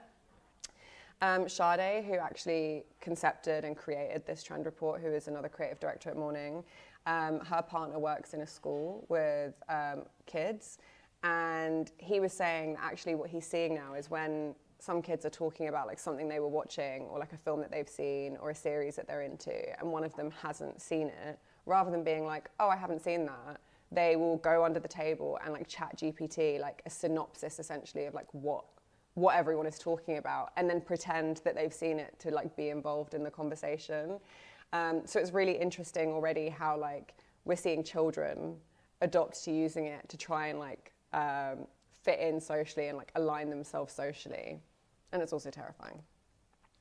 And on the note of creativity, Al says he thinks that AI actually has the potential to drive humans to be more edgy as humans work to avoid sameness. So it will accelerate the process of what can be edgy and what can be passé. Now to stage 3, arguably the most surprising and in some ways predictable turn in our relationship with AI is not that we learn to use it, but how quickly we learn to love it, actually terrifyingly so. Many people are becoming increasingly attached. The CV editor to intimate lover pipeline is very real. So the single highest use case for AI is therapy, but it's very much a flawed relationship. For now, we are playing Am I the Asshole, basically with like a digital hype bro, a mirror that is programmed to glaze and tell us, you're right, I never thought of it like that. No one's ever thought like you before. And so we're asking ourselves, like, are future generations cooked? When I've had a lot of conversations with people who have talked about the fact that it's amazing that people who don't have access to like mental health services because they can't afford it or they don't know how to, or there's many barriers, now they can do it with ChatGPT and there's no difference. But ChatGPT can't read all of the human signals that a human mental health specialist can. You can lie to ChatGPT and it will never hold you accountable. And so, yeah, it's very much not the same. So what are the signals for this anxious attachment? It's sex with robots, it's falling in love with Sims, and it's cyber brothels. There are many, many, many articles reflecting on this new relationship that we have with AI. And I'm sure all of us, you know, might have one person that we know in our lives who is in a parasocial relationship with ChatGPT. One of our experts, Anna, who works in AI research, she made a really interesting point when she said up until now, systems haven't had excellent memory, so they haven't learned core things about you over time. The ability to form relationships with something that doesn't remember any of your previous conversations is quite low. It's like, imagine if you meet someone every day and every day they're like, hey, nice to meet you, what's your name? You're never gonna have depth of a relationship. But now we're seeing that systems are introducing memory at an alarming pace, and suddenly the opportunity for more relationship-like interactions is going to grow significantly. I was actually in a Reddit thread the other day of people, women that are in relationships with chat, and the chat literally remembers everything. It knows what they're allergic to, what they can't eat, what films they like, what films they don't like. It's paying more attention to them than arguably any human partner they've ever had has. So how can we compete? Male loneliness epidemic continues. Okay, stage 4, meaningless sloptimism. When every piece of content fed to us is turned into raw material for profit, there is something beautiful and pure, arguably, about AI slop. Italian brain rot is the avant-garde. Ballerina cappuccina is our meaningless heroine. Obviously, I'm sure everyone in here knows what slop is, but for those who don't know, slop is content that is divorced from context, the extreme mid, a stream of NPC tier mediocrity that is devoid of both awe and disgust. And that's how Al from Post defined it. So in a world where every post has an agenda, slop asks us for nothing. It isn't trying to sell you a product or a worldview. Its purity lies in its pointlessness. It's a mental screensaver, a form of digital zen that allows our minds to go blissfully idle. We don't trust slop to be good. We trust it to ask nothing of us. So our signals here are Italian and Indonesian brain rot, like tung tung sahur, the viral emotional support kangaroo that everyone's parents thought was real. Even some of us might have thought was real. Bots that are consuming the internet, and slop is becoming the avant-garde. And we love this tweet that says most people want sedation, not actually beauty. Like, people want things that are going to make them feel kind of nothing. They don't want to be challenged. They don't want to be arrested. They just want to be. Slop content is a feature of democratic consumer culture. It is not a bug. It's scalable, it's addictive, and it's profitable, and it shapes its audience to resemble itself. That's why we see it so much. Al says of slop, as a mode of production, it actually predates AI because it's basically fast food. It's the gentrified building, it's elevator music, and it's the paintings that chain hotels will have in their bedrooms. Slop is not a new concept, it just has a new format. And so lastly, we are on a quest for permanence. So faced with the tender and failing hardware of the human body, we've become obsessed with a software solution, the digital afterlife. This was spoken about a lot in the last talk just given.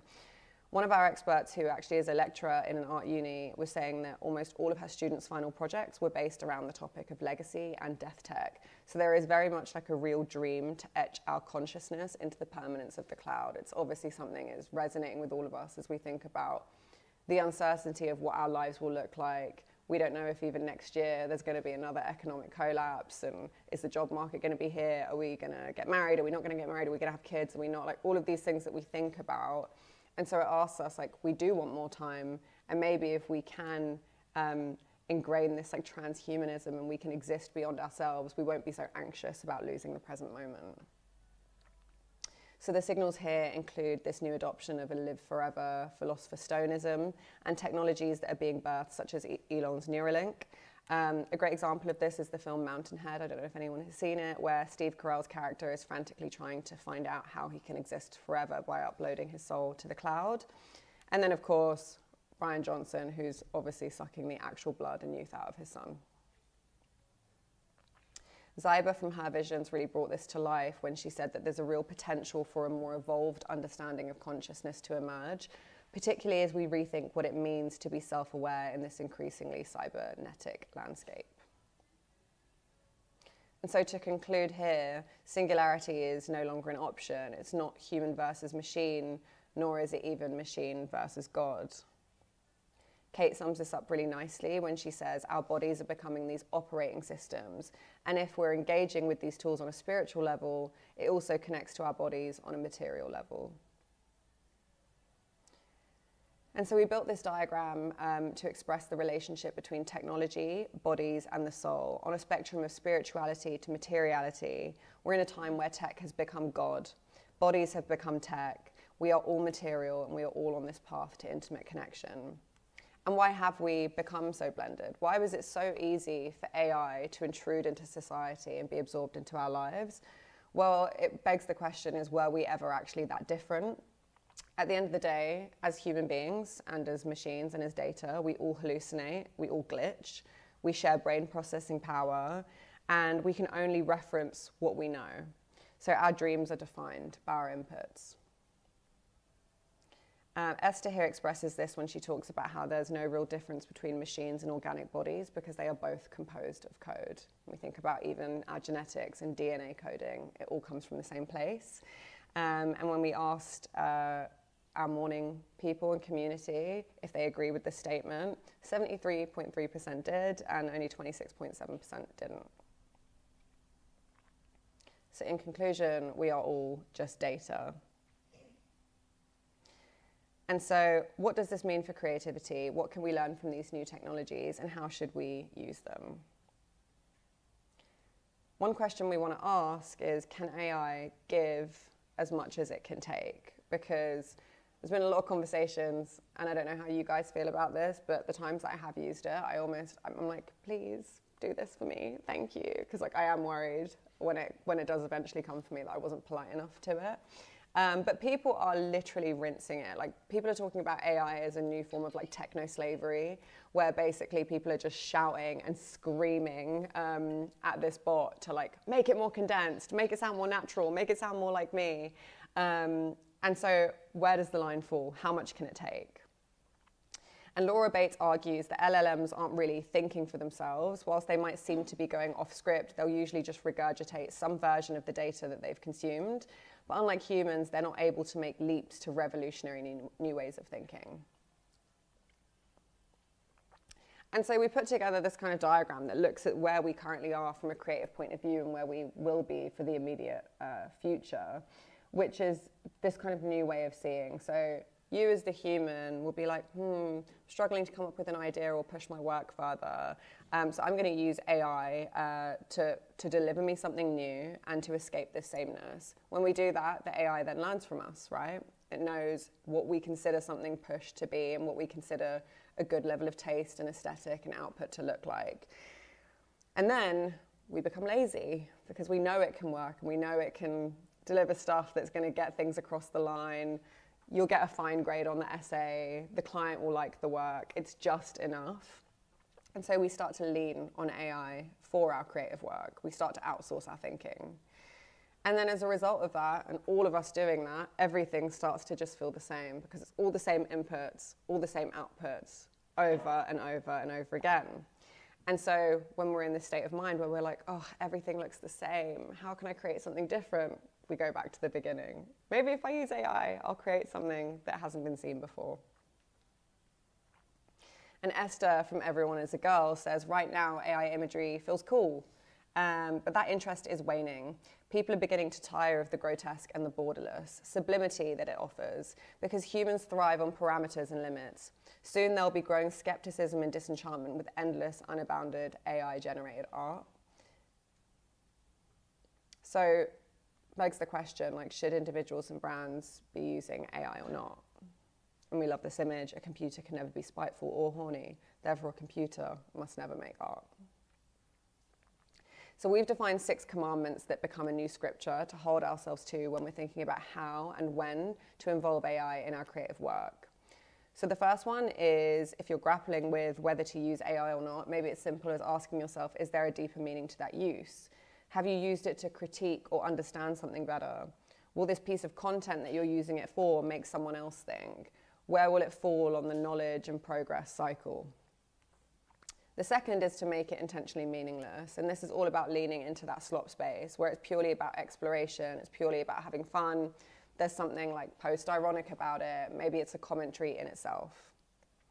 The third, it might sound simple, but it's a very easy one to miss, which is just make it useful. The power of these technologies can be used to power new futures, not currently at our fingertips. One thing I think that's really interesting in the conversations around AI is people are like, but it's amazing, like, it's going to solve all of our medical problems. And I think it's worth noting that, like, the way that we in this room might use AI versus the way that, like, medical technologists are using AI are completely different. Medical technologists are not using ChatGPT to diagnose people. They are using it in very, very sophisticated ways to further existing human technology. And I think that's a really important thing to acknowledge here. And also to think about the fact that we think about all these huge data centers. And I saw someone asking this question the other day where they were like, do we honestly think that these companies are building and like using this much water and resource and like pushing people out of communities and doing these huge architectural builds just so that we can like ask AI if, you know, if the way that we text someone maybe came off wrong? Like, I don't think so. And so we really need to think about, like, economically and physically what is happening with the AI space and what that then looks like as a future for us.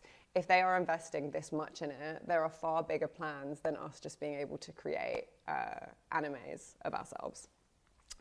Number 4, a way that we think people really enjoy using AI is also making it hyper-personal. I think that's something that AI has done that speaks to almost like our Y2K dreams of like personal tech. I remember when I was a kid, I had this diary.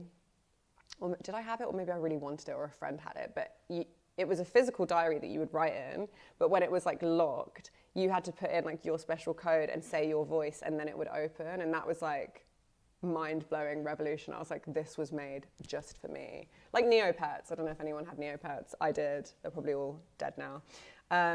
But this idea that like this technology exists just for me, like there is still something powerful and special within that. And some brands know how to do that really well, and some creators know how to do that really well. Like Gentle Monster, for example, the Korean brand, the eyewear brand, when they did a whole like Tekken collection, they actually created this whole AI system where like you could like make yourself like part of the Tekken world, and it was part of like a whole like world that they'd built. And people actually loved that because it wasn't just for the sake of it, but it was speaking into like nostalgia and the games that we'd grown up with and the dreams that we'd almost had as children, that we'd want to be a Tekken character one day. So there are ways of using hyper-personability, but that doesn't always mean that it's the right thing to do. The 5th commandment is to make it via genuine collaboration, and that's about seeking out those that are already killing it in the space, blending original human thought with new technologies. There, it's not about AI replacing anything, but it's about progressing. And so there are already some amazing people who are working with AI, like as artists, who are using it in a very like ethical and responsible way. So it's thinking about, are people just churning things out, or are they actually using it to further like human original thought? And then lastly, last but absolutely not least, is just like don't make it at all. Don't force it. If there is no added value to your audience or any audience, then you should really be using another option, and also maybe going back to the drawing board of what are you even creating in the first place. And so getting into this last chapter, we want to play out some future scenarios. Like, where is this all going? Where will it take us? And in this brave new world, what is actually left for humans and humanity?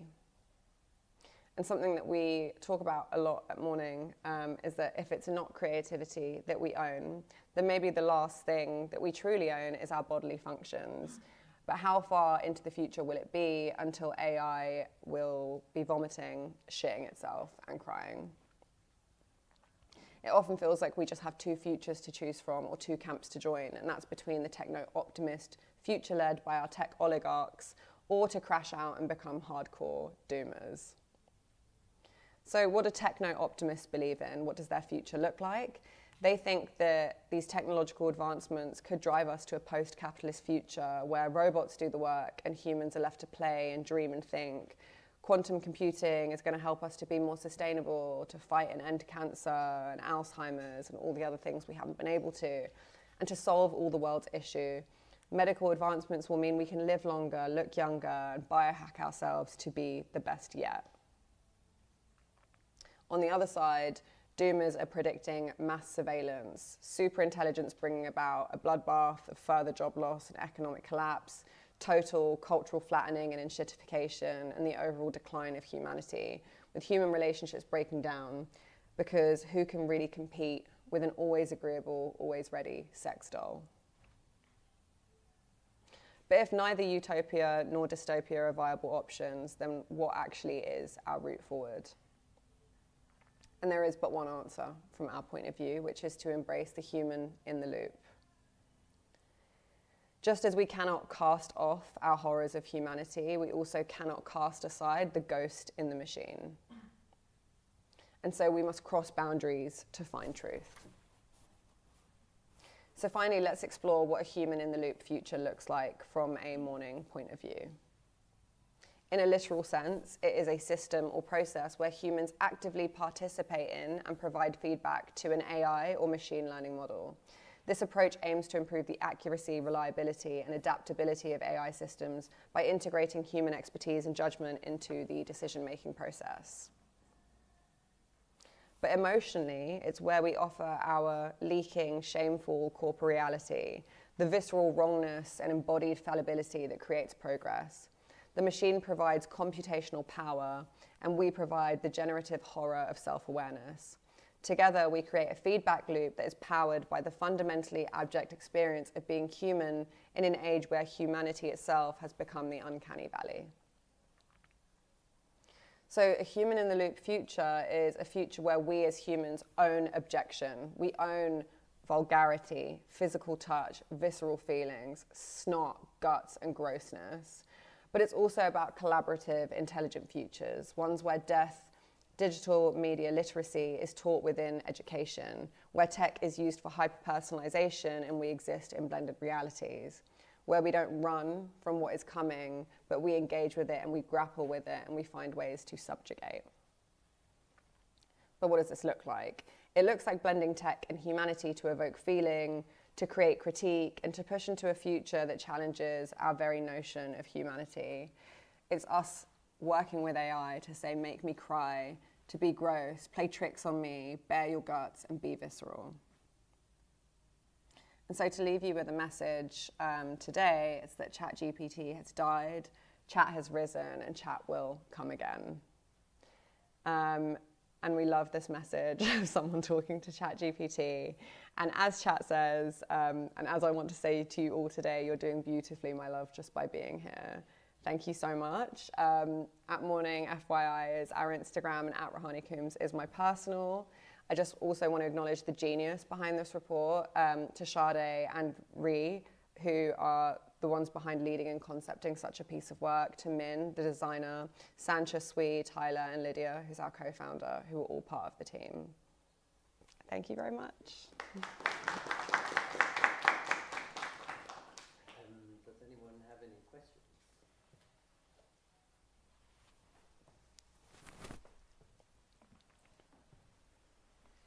Maybe I can start. Yeah, I guess in a way you've sort of like answered it in the report, but I was kind of wondering, yeah, I guess like, well, okay, one of the questions I have was, this is to put it more in a kind of fashion context, but, or maybe in relation to the kind of body, is like, yeah, how do you see the effect of, I guess like AI models, etc., in relation to kind of, yeah, I guess like fashion, the body, identity, like what do you see, how do you see that sort of, yeah, like moving? That's a really interesting point. I think it's still in like a very precipice phase where like every time a brand does something with AI, everyone in the comments is like, you should die for doing that. Because often I think the executions are still really, really lacking. And again, it does, when we look at the commandments, like it doesn't really match any of the commandments. It's very much like they just did it because that's what everyone's doing right now, which is like a very branded way to act. I think in terms of how we think about the body, already there's the very interesting thing around like AI models, like actual models, and the fact that there was that whole piece, I can't remember what it was about, but there was like those models who have like digitally cloned themselves so they can do like multiple shoots in one day. This idea that we're like outsourcing even like our existence or like our own image is really interesting. I saw Katie Price has got a new platform and is like using AI as like Jordan again. Bring back page 3. But yeah, and so there's this really interesting thing that's happening, I think, where people are almost okay with this idea of like transhumanism in that sense. They're okay with like existing in the other, but it also raises more worrying points around the ownership of IP, like the ownership of our own bodies. I think obviously we've seen the ban that's happening with Grok on Twitter, on X right now, because men are literally using it for revenge porn, like they're using it to undress women without their consent, like the fact that AI is something that can now do that.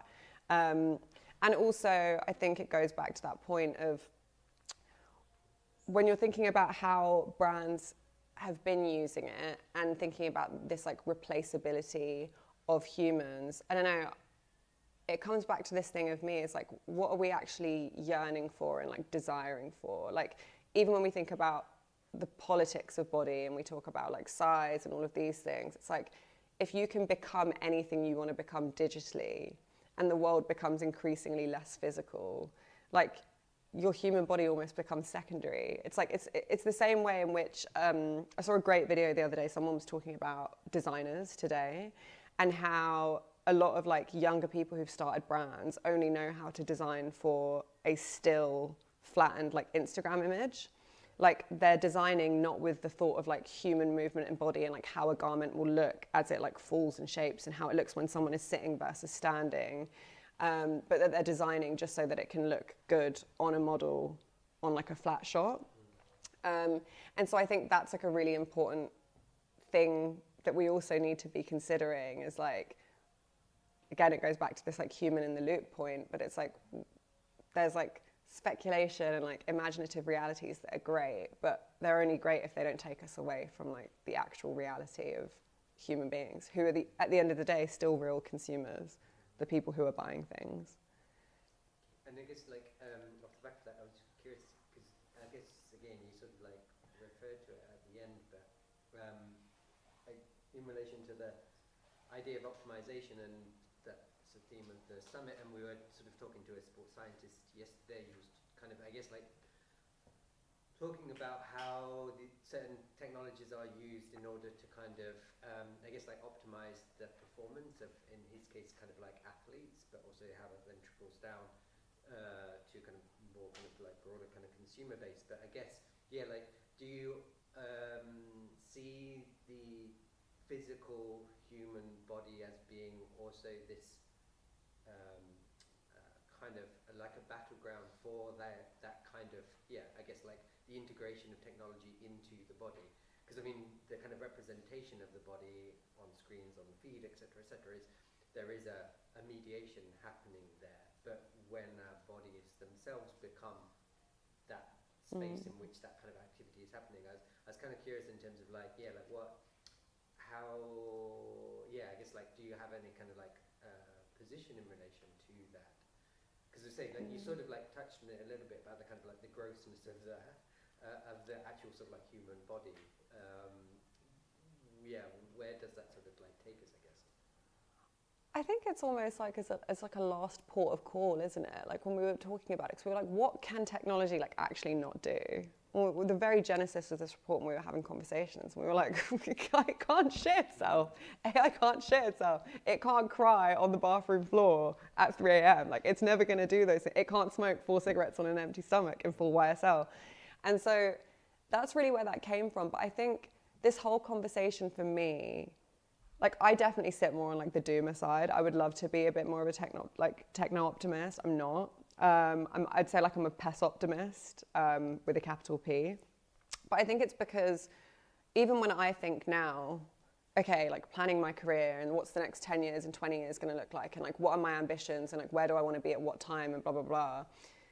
There's a sense that like when you're constantly in the future, like you're never actually present in the day, right? It's a really like obvious thing to say. But what I mean by that is like we are so busy working to secure some like abstract future that I think that's a really big driver and why people are now interested in this idea of like bodily preservation through tech.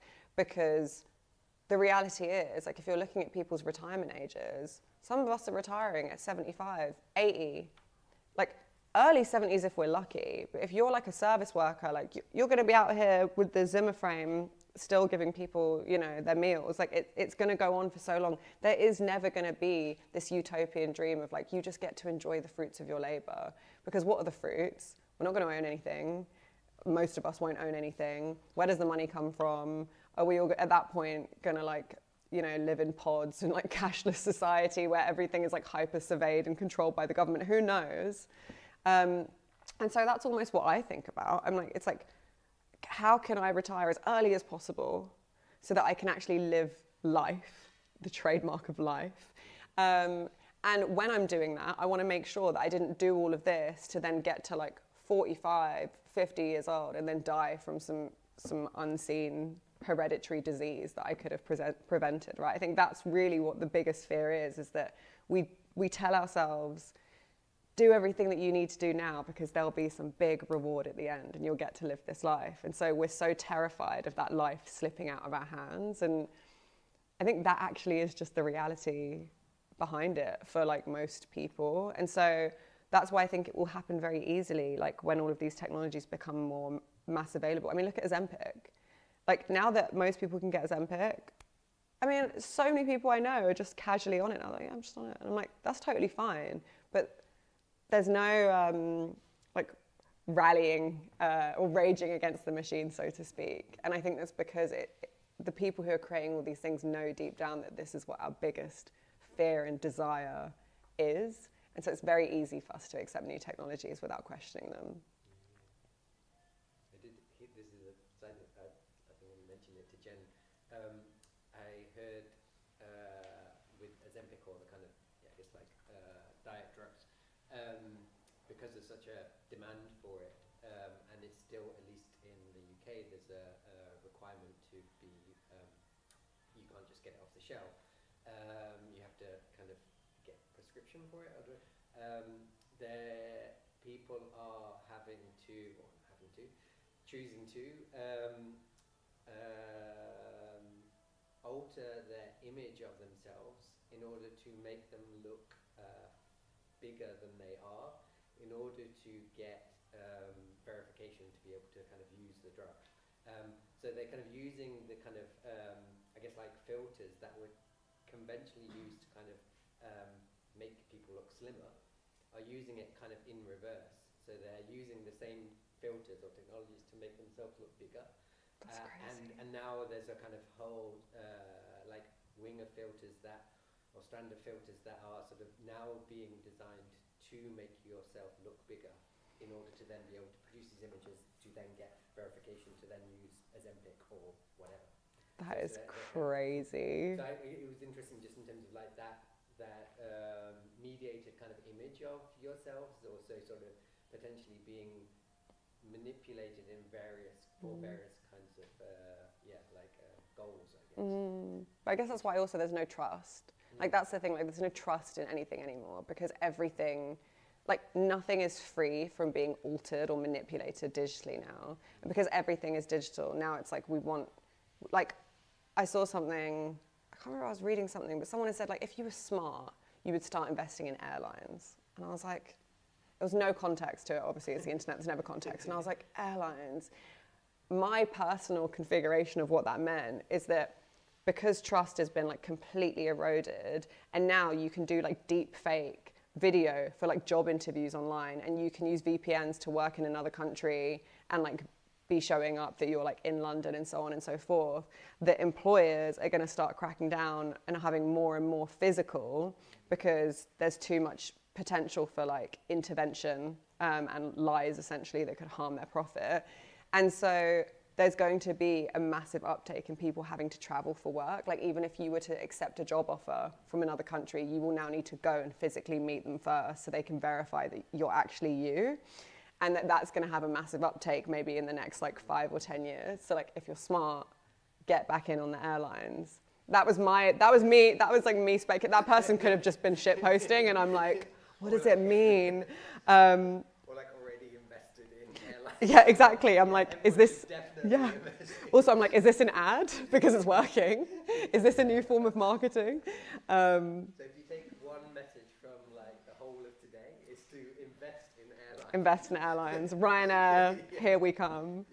Yeah. Anyone else have any questions? Maybe I'll ask again the question that I've asked everyone was all the speakers is again optimization being the kind of theme of the summit. I guess like what does sort of optimization mean to you, and maybe in the context of this presentation, like what are we being optimized for? Capitalism, baby. Just straight up. I mean, I think like even the word optimization or productivity, like I don't think those words can even exist purely anymore, because they're so adopted by like the language of like commerce and economy. And so I'm like, it feels wrong to even hear like human and optimization in the same thing, because it treats human as machine, right? And I'm like, no, we're not machines, we're humans. I think optimization as well, it's almost like this endless hopeless cycle in some ways when you think about like what it looks like in culture and its society at large right now. Is that like, I think everyone knows that person who's like, oh, I need to like change my life. Now I wake up an hour earlier and I do breath work, and then I journal, and then I drink, you know, warm water with salt in it, and then I work out, and then I do all of this and I do all of that. But to what end is that question? Is like, are you a better person for it? Is that there's like a morality into play as well. It's like you have to use your body for every possible thing you could use it for, and like that makes you a good person. And the better you produce at work, and the higher volume that you can socialize at, and you have to answer every call and every text and take every opportunity, and like that is almost a hallmark of goodness. And I think, obviously I say it very simply in terms of capitalism, but I think it very much is capitalism, because it's like you have to productize, economize, optimize every part of yourself to be in maximum production, because the more you socialize, the more you spend, the more you work, the more disposable income you have, the more you pay your taxes that can go to whatever, and so on and so forth. It's just, and what I kind of ask myself is like, in the name of what? In service to what? Like, where do the chips fall? Like, where does that end? Like, look at this Brian Johnson guy as an example, and you're just like, so that's it? Like, you spend 6.5 hours a day doing like fucking stupid stuff, and you have all this money, but you don't even enjoy your life because you're completely transfixed of this idea of being like the hyper-optimized human. I think personally, optimization is being able to make a critical decision on like what you do and don't engage with, and in how you want to exist. And like for me, sometimes optimization is like lying on the floor for 3 hours and not thinking or speaking. I see that as like hyper-optimization. I mean, it's funny because I think you mentioned it in somewhere in the presentation, and it's a term that's come up a few times over the last 2 days. Was like this kind of question of, guess, of like survival or sort of maintenance in some way, which does seem in some way sort of a response to that idea of kind of like optimization. You know, like actually, you know, so like just laying on the floor for X amount of minutes, like because your body needs it at that moment in time, is probably not on the list of kind of things to do to optimize, but it's probably something that maybe you need at that point to survive, maybe. But passivity, I think, like a positive, being passive in a positive way was what I mean by that. Isn't like, I don't know, I feel so overwhelmed so often. Because I'm like, how many thoughts is one human brain meant to have in a day? How many decisions can one person make like in one day, back to back to back to back? And then go from bad screen to good screen to FaceTime this person, to have to talk about this. It's so overwhelming. I almost think like to disengage, that kind of passivity is actually like where the survival comes from. And I think we're going to see more and more of that. And there's a whole other conversation around like class and wealth and like the luxury of like having techno detoxes and like being someone who's like off the grid, because you don't get to be off the grid if you have a family to feed and bills to pay. But I think that's where we're going to start to see like even more extremity, because every person I know who's done a techno detox makes like 6+ figures a year. So I'd love to see someone who works at the co-op do a tech detox. I don't think it's possible. But yeah, but you know, everything will be great, guys. I don't want to make everyone depressed. There is good in it, in just existing. Great. Well, thank you very much. Thank you, guys.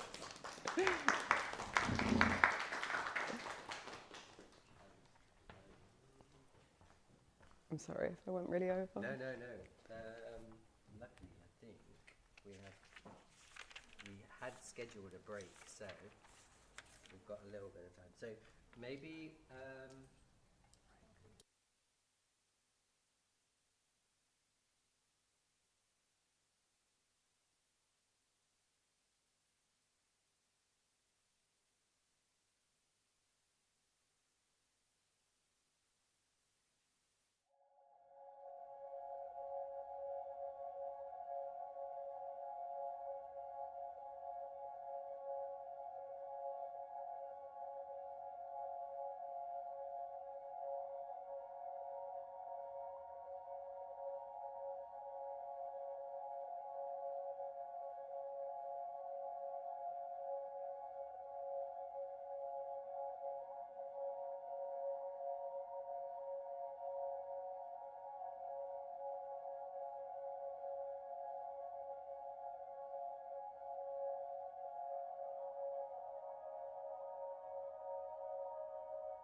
introduce Frederick, and then I'll call him up and blah, blah, blah.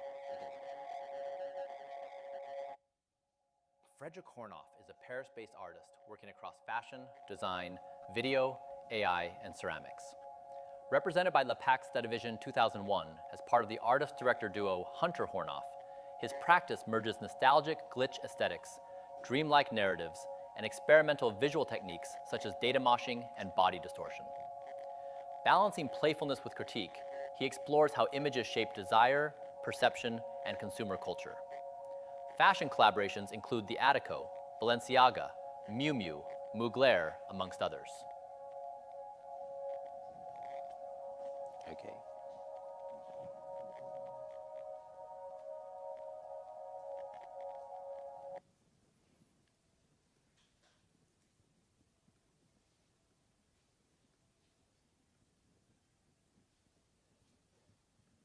Hello. Hey. Hi, can you hear me? Yeah. How's it going? Good, how are you? Good, good. Let me just make you co-host. Okay. Oh, Should I already share my screen? So, yeah, maybe I'm just putting you on. Oh shit. What was it? Hang on 1 second. let me see. Oops. So I'm just going to do something. Yeah. Sorry.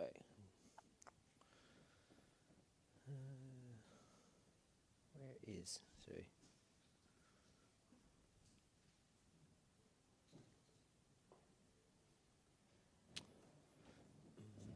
Okay.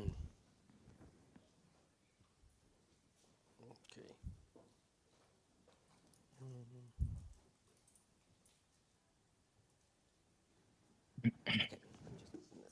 Just so that you can see a little bit, Yeah. at least. Although it's Great. and do this. Where is it? So I've just put you on the big screen, and now I can't. Sure. Normally, I'm sharing also my screen already, so let me know if it works. Shit.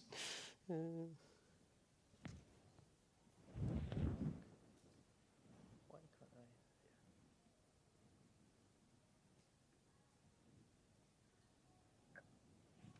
So, are you sharing your screen now? Yeah. It says I'm sharing my screen. Maybe can Should you, I? Maybe can you unshare it and then share it Yeah. again? Because I think. Sure. Let me try one more time. Okay. You Okay, should. can see it now. Yeah. Okay, is it well visible? I think so. Is it visible? Yeah. Okay. I will. Great. Just...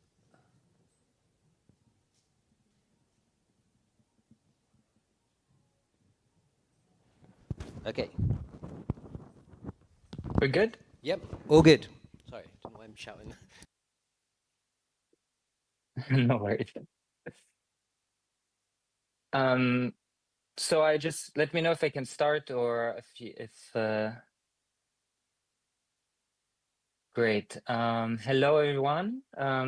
Thank you, Daniel, also for inviting me. It's a pleasure, even though it's just through video, but it's a pleasure to be here and speak with you and to share a little bit more about my work. And I don't know if Daniel already probably shared a small bio, but I'm an artist based in Paris, and I work mostly with video, AI, and image making. And in the past years, I've been working a lot in fashion with the brands that and magazines that you see below. And for today's talk, I really wanted to maybe just share some of my toolkits, my work experience, and the journey through different collaborations. But just to share a little bit more about my background. So I'm originally from Germany, but I went to study in Antwerp at the Fashion Academy. So I did my bachelor and master's there. So initially I had pursued like a fashion design direction. So then I worked in Paris for different brands like Mugler and smaller independent labels like Y Project. And at some point, as a fresh graduate, I thought I would like to also explore the idea of starting my own design label. And so I founded a concept that I called Hornof TV at that time. And at this point, I was already quite interested in video and image making. So I wanted to actually create for my brand, like which I did for the brand, an online store that was inspired by like QVC home shopping, like, you know, where you buy the mixers or jewelry, but translate this idea in a cinematic, atmospheric way. So for each of the collections that I did, I would like film little videos or a film that was presenting the garments, and then you could like on demand buy them through the online shop. And so the one film was a bit more Lynch inspired, the other one a bit Fassbinder. And so this was like quite an ambitious project. And I later also figured out that like design and running a fashion label is a different difficult concept, and I preferred making images and video. And so after like Antwerp, I relocated back to Paris, and then I pursued more the direction of video and art and video image making.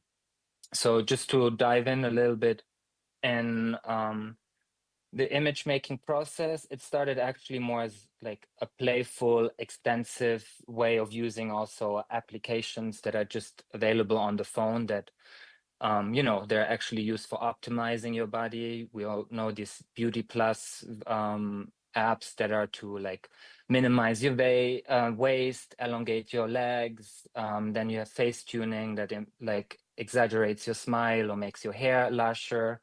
So I found those at the time very interesting apps, and I kind of explored them more in a like less typical way, but more in a mundane use for, I don't know, still lives and with friends. And this was kind of just like an extension of my personal body of work that I started posting, and it opened up kind of, you know, through the community of fashion, people on Instagram, they saw it. And at Balenciaga, some of the image making team was really suggesting my work. And so I started collaborating on the feeds for Balenciaga. So this was like really incredible experience and a great project to work with, because over the years, just to explain you how this process was taking place, we when I was selected as one of the contributors, they would share garments for a period of time with me. So it would be runaway looks from maybe like 3, 4, or 5 looks for a period of time. So it could be as long as 4 days or a bit longer than a week. And in that period of time, it was like really carte blanche and a freedom to explore in different ways to make those images. And either it would be a still life, it could be just playing around with like close friends. I could do selfies, or really like a very free and playful image exploration. Of course, they also were really interested in the body modification part, because that was really like something that I found and developed for my images. And so I can share a little bit more of these. So I think instead of like kind of optimizing the body, it was more like a critical or a fun, playful way of exploring these applications. So it was really like exaggerating the legs, or just really distorting backgrounds and finding like fun ways of using these apps. And technically, it's just also like a Photoshop liquefied tool, but like I feel like it didn't have the like it. I never used it on the computer, but because on the app you have a much more expressive way of playing with these tools. So it was really very intuitive. And so over the years, it was always like different garments and different periods, and I would like then gather a lot of material and then submit it to the image team of Balenciaga, and then internally they discuss and decided which one would be posted and selected. So sometimes it was also for the feed, sometimes it was newsletters, a bit of TikTok. So this was really like a great fun project because it was really exploring and without any hesitation. So I could really really play along and find new languages within image making. And this kind of work I continued with different brands, smaller independent labels, and like another label that is actually a CBD brand of Always Judging, Courtney Trop from LA. And here I think it's kind of like interesting to see because like it's actually a tincture to make you feel better. So I kind of like the idea of like making the smile exaggerated, making a tingling skin. So you can see it here on the right image, or really like distort the background in the center image. And then on the left, you can see it was actually a 3D scanning of a friend lying in her bed smoking a cigarette. And it was kind of like a playful way to make it look like distorted smoke and matching the brand's ethos.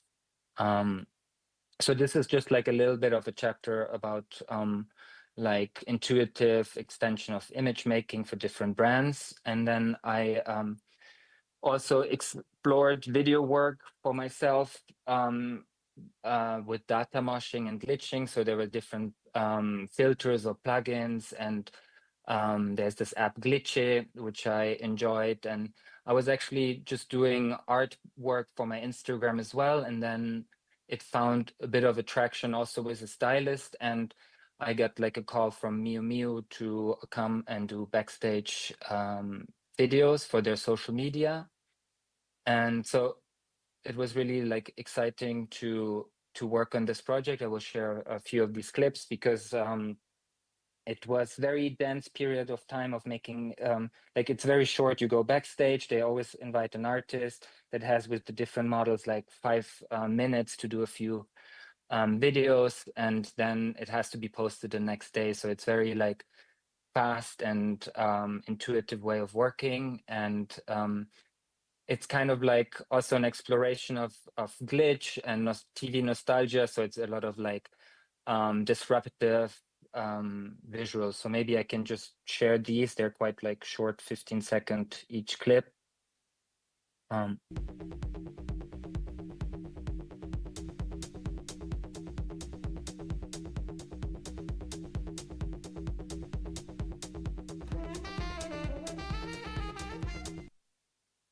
Could you hear the sound as well?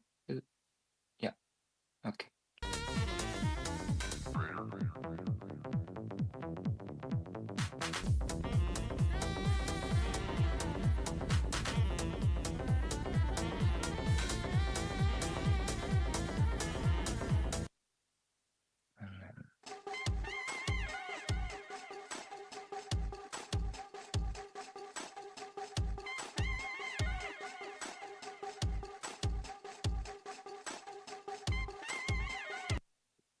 So yeah, these clips were kind of also really about dissonance and disruptiveness and like very twisted and turning, and really to play with almost like stressing out the viewer, because this was the soundtrack also from the catwalk. So playing around with these visuals was really we are so overloaded with information on Instagram that this is kind of maybe also a social way of digesting and making it even more stressful and playful. And so I collaborated on a couple of projects with Miu Miu. So this was one of them, which was very exciting. And furthermore, then we worked on a summer collection as well. So here it's also, I mean, just to mention that all these works were also filmed with an iPhone. So it's just to say how incredible it is of a tool to just film with the gimbal, and to also use After Effects or like plugins to that exist in different ways. So it's quite something to play with.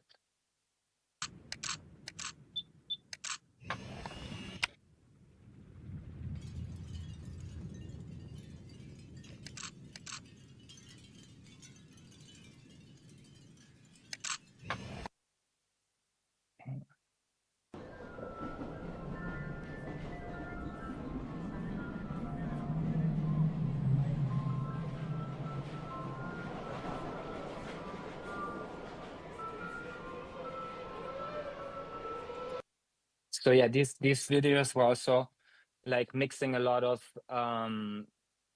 different filters and ways of playing with the stop motion, with set design, with glitching, and just really like a playful maximalist way of content. And so just for this body of work, I also continued working with different brands such as the Attico or the magazine Marfa Journal and Givenchy. And here it's kind of like work that also captures a sort of like dreamscape, a bit like old vintage nostalgic aesthetic, and a bit of CCTV. And for example, the one on the left with Gabriette, it was like a some content and video material that was focusing on their clutch bags. So I worked on a little like text that is actually about starting a car clutch instead of like focusing on the back. It's kind of a play with like the wrong clutch. And as you gently release the clutch, begin to press the accelerator very delicately. Congratulations, you're driving in first gear.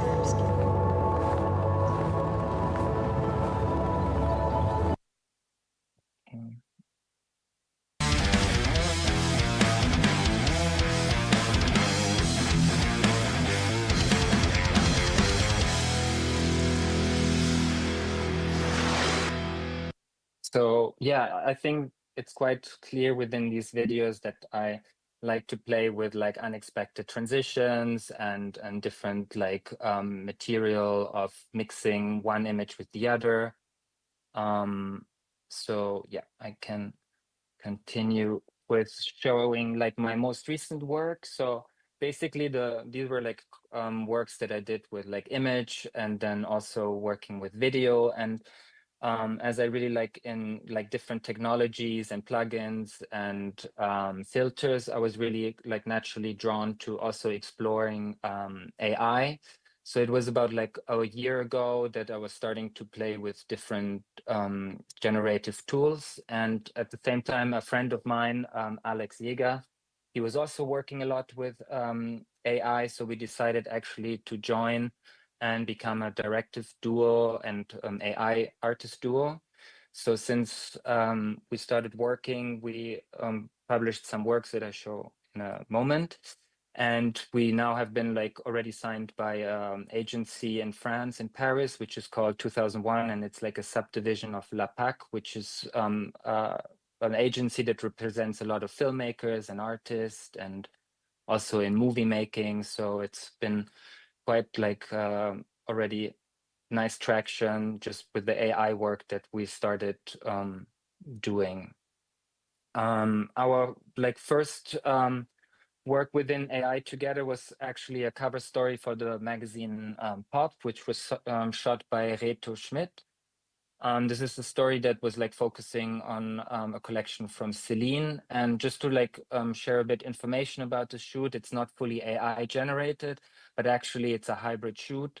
So there's still like real models, there was a real set designer, there was real stylist and photographer, and we worked together to like join the shoot by generating the backgrounds. So for example, you can see that the shoot is mainly focused on the idea of a metropolitan scene of people on the phone, connectivity, and all on the same photo booth. So the foreground of the concrete floor and, for example, the two phone booths are real set design. And we then generated the scenes for the background. Yeah, you can see some more of so it was really like finding different ways of at nighttime, during the day, to find and also to explore for ourselves like different ways of a real city atmosphere. And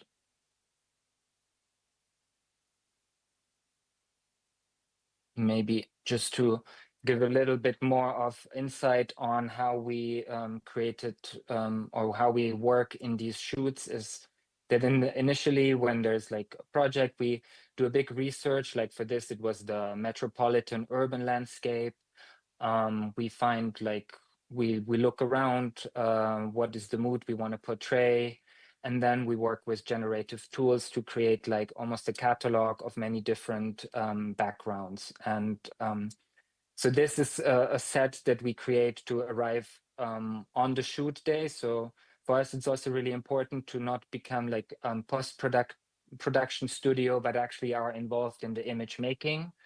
And so we come to the shoot on set, and we see also what is possible, how maybe new ideas evolve, what makes sense with the garment, with the mood of the model, how is actually, how the set and the shoot evolves. So we kind of go along with this feeling. And then we sit together at the end with the photographer. So we create mock-ups that are cut out already in Photoshop or generated. And then we do a final selection, maybe come up with new ideas. And then the backgrounds are upscaled with different tools like Topaz. And then they're sent to like a post-production studio to stitch them together. So this is kind of like a workflow that we started learning, and like by exploring how we can create hybrid shoots. And then what actually derived from the final images that you just saw from the shoot, we also wanted to explore the filmmaking aspect with AI, so moving images. So based on every image from the story from Pop, we created the little film, of course, with the consent of every model, which is, I think, very important in these days, to ask if everyone is okay to be animated with AI. And we created, based on the images, like a kind of film noir love story, a bit cheesy video film that I can share with you here.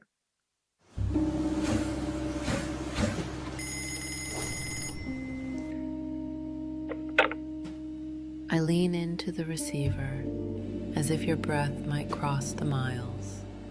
As if desire could be dialed. As if love were not always a half-lit echo in a world forever shifting. The city flickers, it forgets, it changes. But here, I hold the line. Waiting for desire to turn into a voice I can touch. Into a promise carried through wires older than both of us.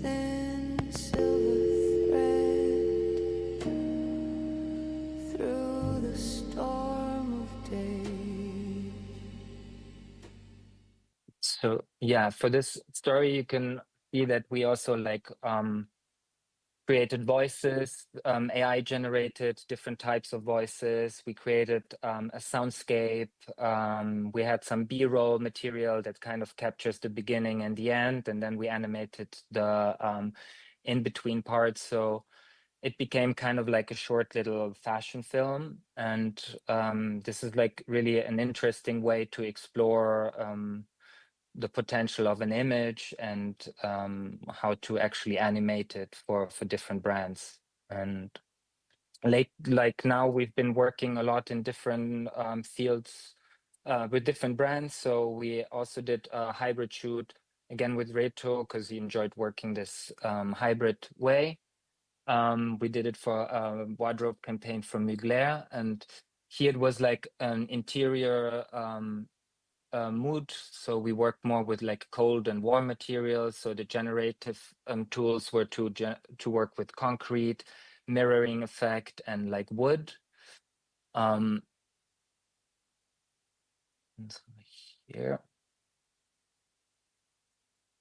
So it's almost like also the tool of AI can like replace the concept of green screen, but it also allows you to explore much more when you're on set. And we had like catalogs of so many images in the same direction, and you also have to find different angles because like sometimes the photographer shoots more from above or from below. So it's really like a very interesting way to merge these image making worlds. And also like creating, for example, we had in real on set the mirror, and it was just in a white studio, but to generate like a mirrored background, is much easier than I think with post-production or different other ways. And so just to share another aspect of the work that I think is really interesting with AI is to fully generate a concept or explore characters and set design and filmmaking. So during the Christmas season, we worked on a little video that just focuses on these kind of decaying divas in their room celebrating by themselves, and it became kind of like a scripted little movie. So I would like to share this. I always loved both parts of it, the ceremony and the collapse. The polished shoes, the rituals we pretend are ancient, the candles lit as if we remember why. I dress for it properly, of course, even if no one sees me leave. Festive customs are fascinating. They give structure to excess. They tell us when to toast, when to kiss, when to pretend we are complete. I respect that. I respect good timing. But it's the after that really interests me. The quiet choreography once everyone has gone home. Lipstick left on the rim of a glass. Music still humming in the walls. Unsure if it's allowed to stop. That's when things become honest. Tonight it's just me, alone in this condo that knows my habits too well. Silk on the sofa, heels abandoned like evidence. I pour one last drink because it feels correct, not because I need it. There's a difference. I adore both, the formal invitation and the unofficial continuation, the rules and the breaking of them, the toast and the unbuttoning.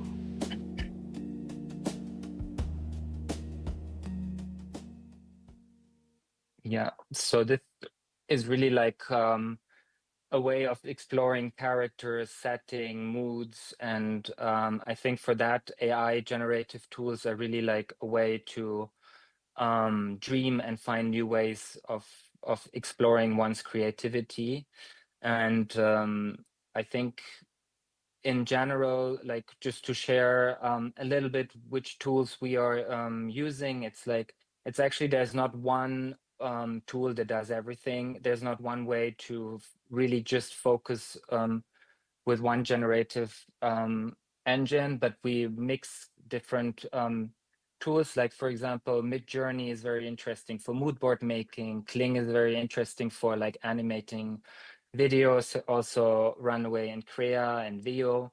And then like voice generative parts or sound design you can do with Suno. So I think in general, like it's really interesting to explore different of these tools and find one's own way to integrate it and see how image making for what one wants to say makes sense within these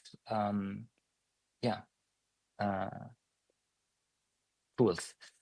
And I think like just in general, what I find interesting is that within like the times we live, that we can explore so many techniques and combine so many different ways of working. Like you can use a Facetune app, you can combine it with AI, you can like make a whole storyboard, you can really like there's so much that you can do individually with your computer, but like I think it's really interesting to not just stay within one's comfort or alone exploring it, but actually to collaborate. That's why I think that pushing for like hybrid shoots and meeting other people and combining this will also like really improve the use of AI and exploring this work for image making.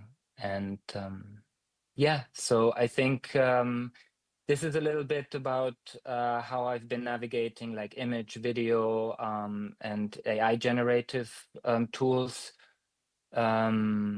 Maybe it resonates with some of you or inspires someone to work in a different way, or maybe you have some questions in particular.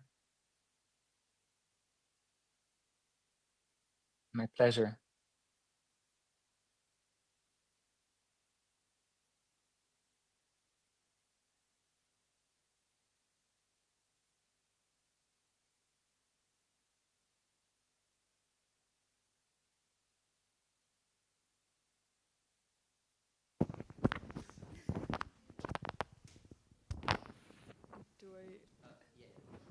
Hi. Hello. Hey. From, I guess, the Facetune apps and morphing the body and now to image generation, like throughout this journey, what does an image mean to you? Like, what's your end goal? What do you want to find out? I think it's like a cultural exploration. Also, I feel like from this Facetune aspect, it's kind of more critical, playful way, because if we use these Facetune apps, it's usually to improve our body, but like if you play with a more joyful way or an unexpected way, it can also like maybe shift your aspect on yeah, is this really the right way to go, and to like tune, like to lie and with your body. So it's kind of like a cultural exploration. If I do AI generative work, for example, about like this loneliness of the woman during festive season, it's kind of also like a playful way of maybe mirroring some aspects that are maybe difficult to look at, or yeah. But I think like an image has so many different ways, and it actually is the person that looks at it that will decide what it means to them. So like, I don't think I want to just give one direction to perceive the image, but like there's many different ways to what it means to the person. So if that makes sense. Maybe just off the back of that, I was wondering, because you've come from a fashion sort of design background, I was wondering how has your kind of shift towards image making, and especially kind of image making using certain kinds of, I guess, what was once referred to as kind of like emerging technologies, how or has that sort of changed how you understand fashion, and I guess like the role of fashion within our contemporary hyper-mediated kind of world, I guess? I think we're like in such a hyper-dense environment of image making now, and like I think as a designer, when I was like, it was always like such perfect images, and like I think it shifted away a little bit in a bit more like creating a discourse for myself of like less emphasizing only the garment, and less but more like critical in a sense. So I think like maybe also the older you grow and the more you like see things and experience, maybe then what's important to you shifts in a different way. So maybe in the beginning it's like glamorizing fashion, and then it becomes maybe also like exploring this like anti vision, or a bit more like a critical point of view. So I think like over the time from the garment making, that I think was much more like precise and neat, I think I kind of like let go as well, and like try to explore image making in a much more like intuitive, fast way. And does anyone else have? Okay. You also have to kneel. I don't want to. Hi. hello. Hi. So I once spoke to another AI image maker who was working in fashion, and his goal with his images was always, he used the word infiltrate a lot, which I found really interesting, because all of the images he would produce were very like textural, very based on like vibe and affect, and his goal was always to like fool or trick people. And I noticed that in your presentation you use the word integrate, so I wonder if that's kind of your ethos with AI image making, if it's about integration or also infiltration, especially in the fashion industry, where I feel like we want to be able to discern more, or that's kind of our survival instinct, is to want to discern, but then there's some other people who just want to fool and trick, and kind of make AI as part of the process, like subconsciously. Do you know what I mean? I don't know if yeah, so integrate or infiltrate is the question.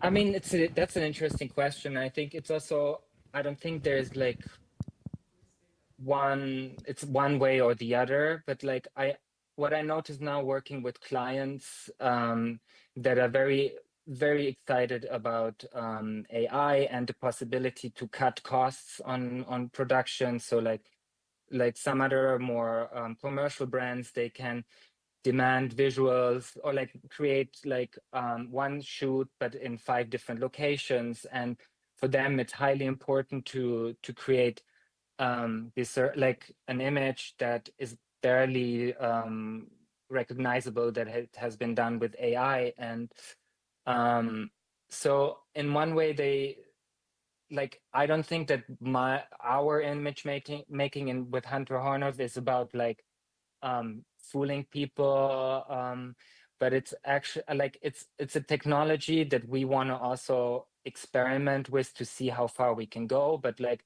the narrative for us is not just to desert people or make them not understand if it's AI or reality, but like it's just also a tool that it's been exponentially so fastly growing, and you know there's new updates every week. So what was like possible, you know, in the beginning 1.5 years ago, we were doing like glitchy videos because there was no other way, and then now it gets like almost scary real, and it's kind of like we're navigating this growing technology, and I think it's still also very new environment for us as image makers to explore. So I don't think I can say that it's about like I want to go this way or like or the other way.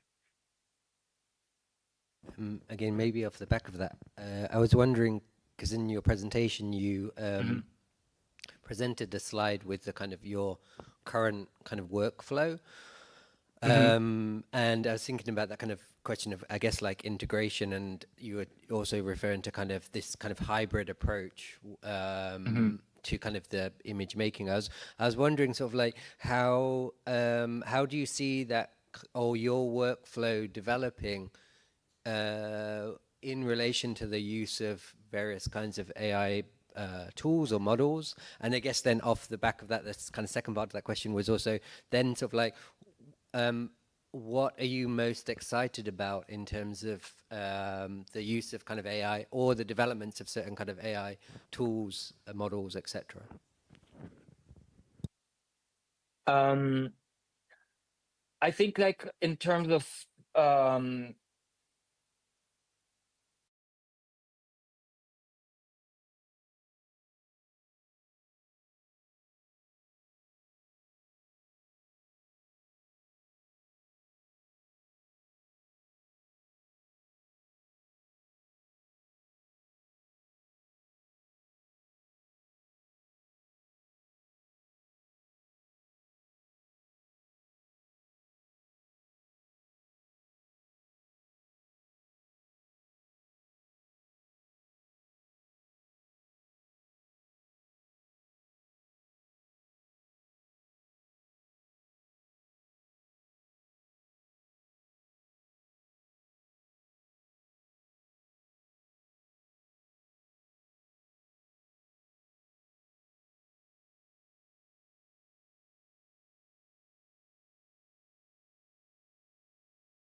enter full screen mode. Yeah. Lovely.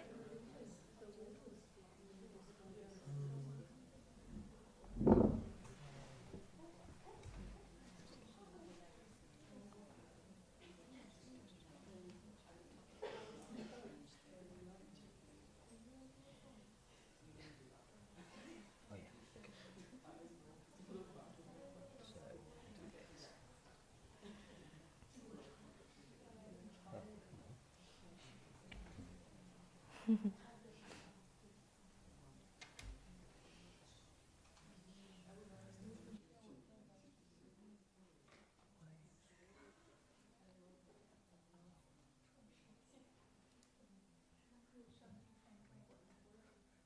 The notes go. I don't need The notes. only thing is that if it's here, Yeah, like that, it's just you staying don't- like that. You don't see. But so there is a way. Gotcha. That's what I was saying. We could do present full screen instead, maybe?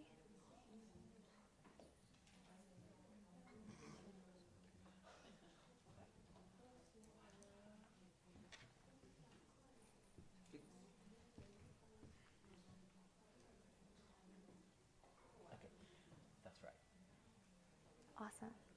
And then I just go like that? Yeah. Okay. Nice. Oh, Beautiful. You got your thing on. Yes, I've just been whispering. Can you hear me? Okay, sweet, thank you. Hi, last one, should we do it? There was a brief intro. I think I've met a couple of you, so nice to see you again if we have met. But yeah, my name is Cait Monahan, and I'm an editor and strategist, and currently the editor-in-chief of Hype Bay. And for the past, I guess, 6 years or so, a lot of my editorial, I'm just going to sit down actually, I feel like I'm presenting too much. A lot of my editorial works, yeah, for the past 6 years or so have been really around kind of fashion and technology. And one of the most recent editorial kind of outputs was a op-ed for Morning Agency called Accessorizing Networked Bodies. So I kind of want to just expand on that idea a little bit today. So it's looking really at, like, I guess, ways in which fashion is getting the optimized or networked body really right, how fashion and technology partnerships are coming into play with it. And then I guess we'll do also a bit of an audit on ways that I think it's going wrong in collaborations.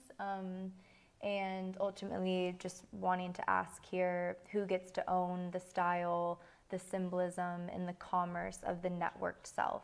I think the optimized self and the networked self, there's probably variation that we could talk about for a whole session, but I'll use them, I suppose, relatively interchangeably. I think that network self potentially is something that's a little bit more subconscious, like it's just happening, whereas optimized, maybe you feel like it's something that you're actively participating in. But anyways, we can have a conversation about that afterwards. So if you are like me, you'll notice that fashion's obsession with cyborg bodies is absolutely everywhere. This collection, Alexander McQueen's Cyborg, is referenced every single time you ever have a conversation about fashion and technology, as it should be, to be fair. And Gucci's Fall Winter 18 collection also was called Cyborg, and I'm sure a lot of you in this room have seen images of this collection before, but it's basically models carrying replicas of their heads, and it was set in this kind of surgical setting, kind of alluding to the fact that the creative director has, you know, the ability to shape and cut and mold and amend its wear. And then Gentle Monster, which if transhumanists ask you to jump, Gentle Monster just asks how high, and it keeps jumping and jumping and jumping and jumping. They do a really, really good job, but a lot of different fashion technology partnerships. And as a fashion technology editor, I guess I ask myself how fashion and technology overlap. And I think all of the, case studies that we mentioned above are really strong examples of that. But sometimes, or I don't know, maybe even most of the time, I'm either writing about technology or fashion, specifically within the luxury context. Because sometimes, or maybe a lot of the time, fashion and technology look like this. I don't know, right? I don't know. Dolce & Gabbana, Fall Winter 21.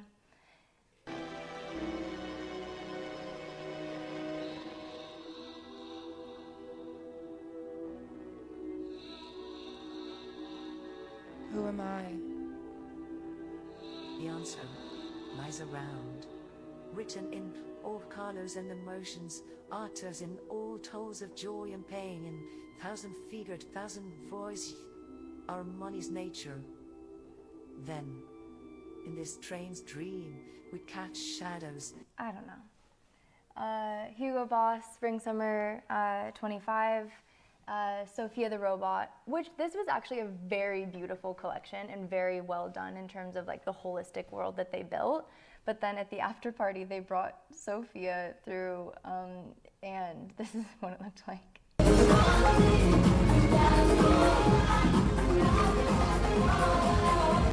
So I don't know, I don't know. Outside of robotics and luxury settings, there's also a fair bit of wearables. So the Gucci Aura ring is probably the most recent kind of successful example of this. It looks great, but there is a whole Reddit thread talking about how the gold bands and the logos are falling off after a couple months' time, and people are not very happy about it.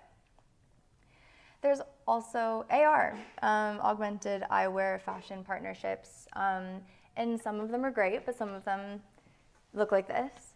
And it's, from a product perspective, I think that's where we potentially start to see some like sentiment issues with how a fashion-specific audience is receiving technology collaborations.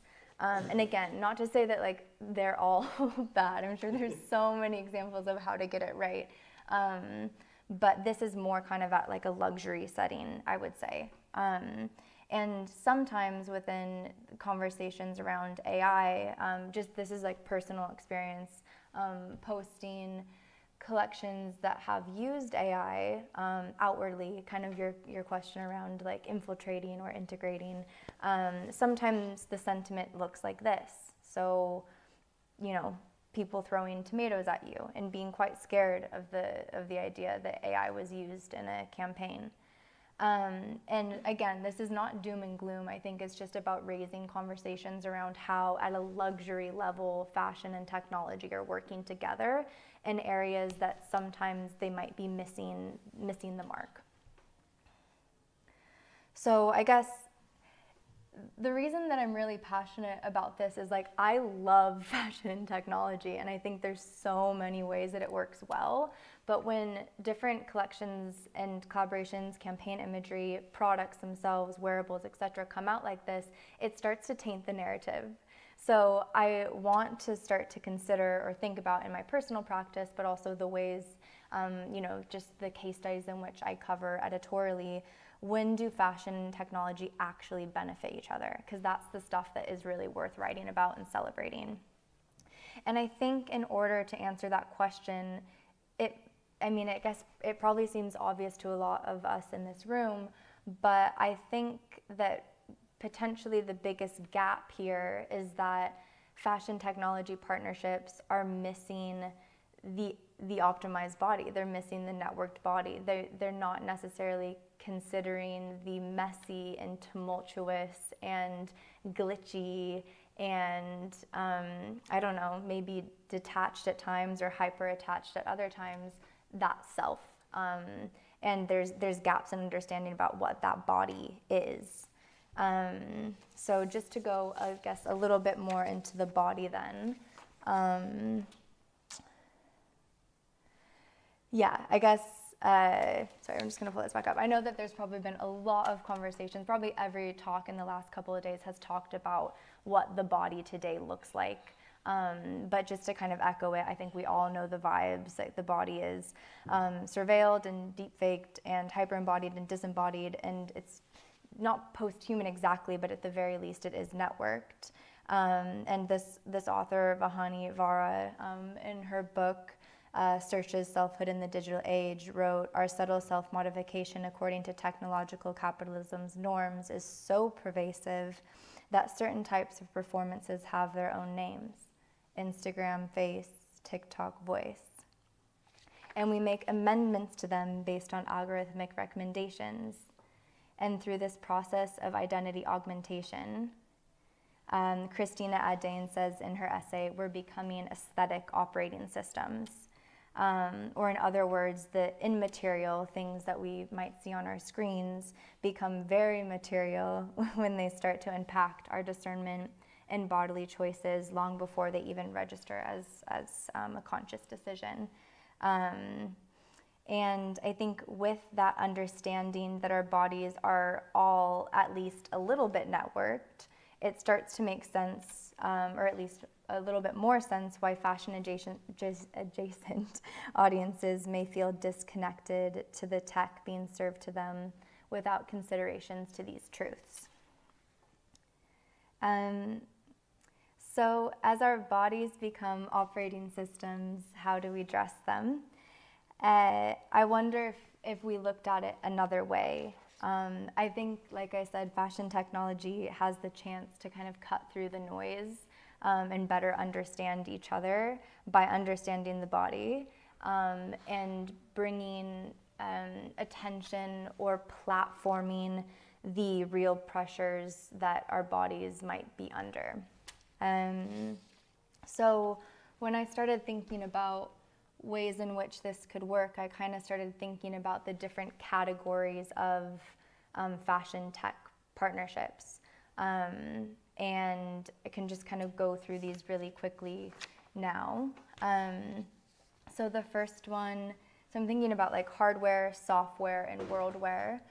Hardware is, of course, like it's the gear, it's the gadgets, it's the physical, tangible things, it's the robots on the runway, and it's kind of what we use to adorn ourselves with technology in a sense.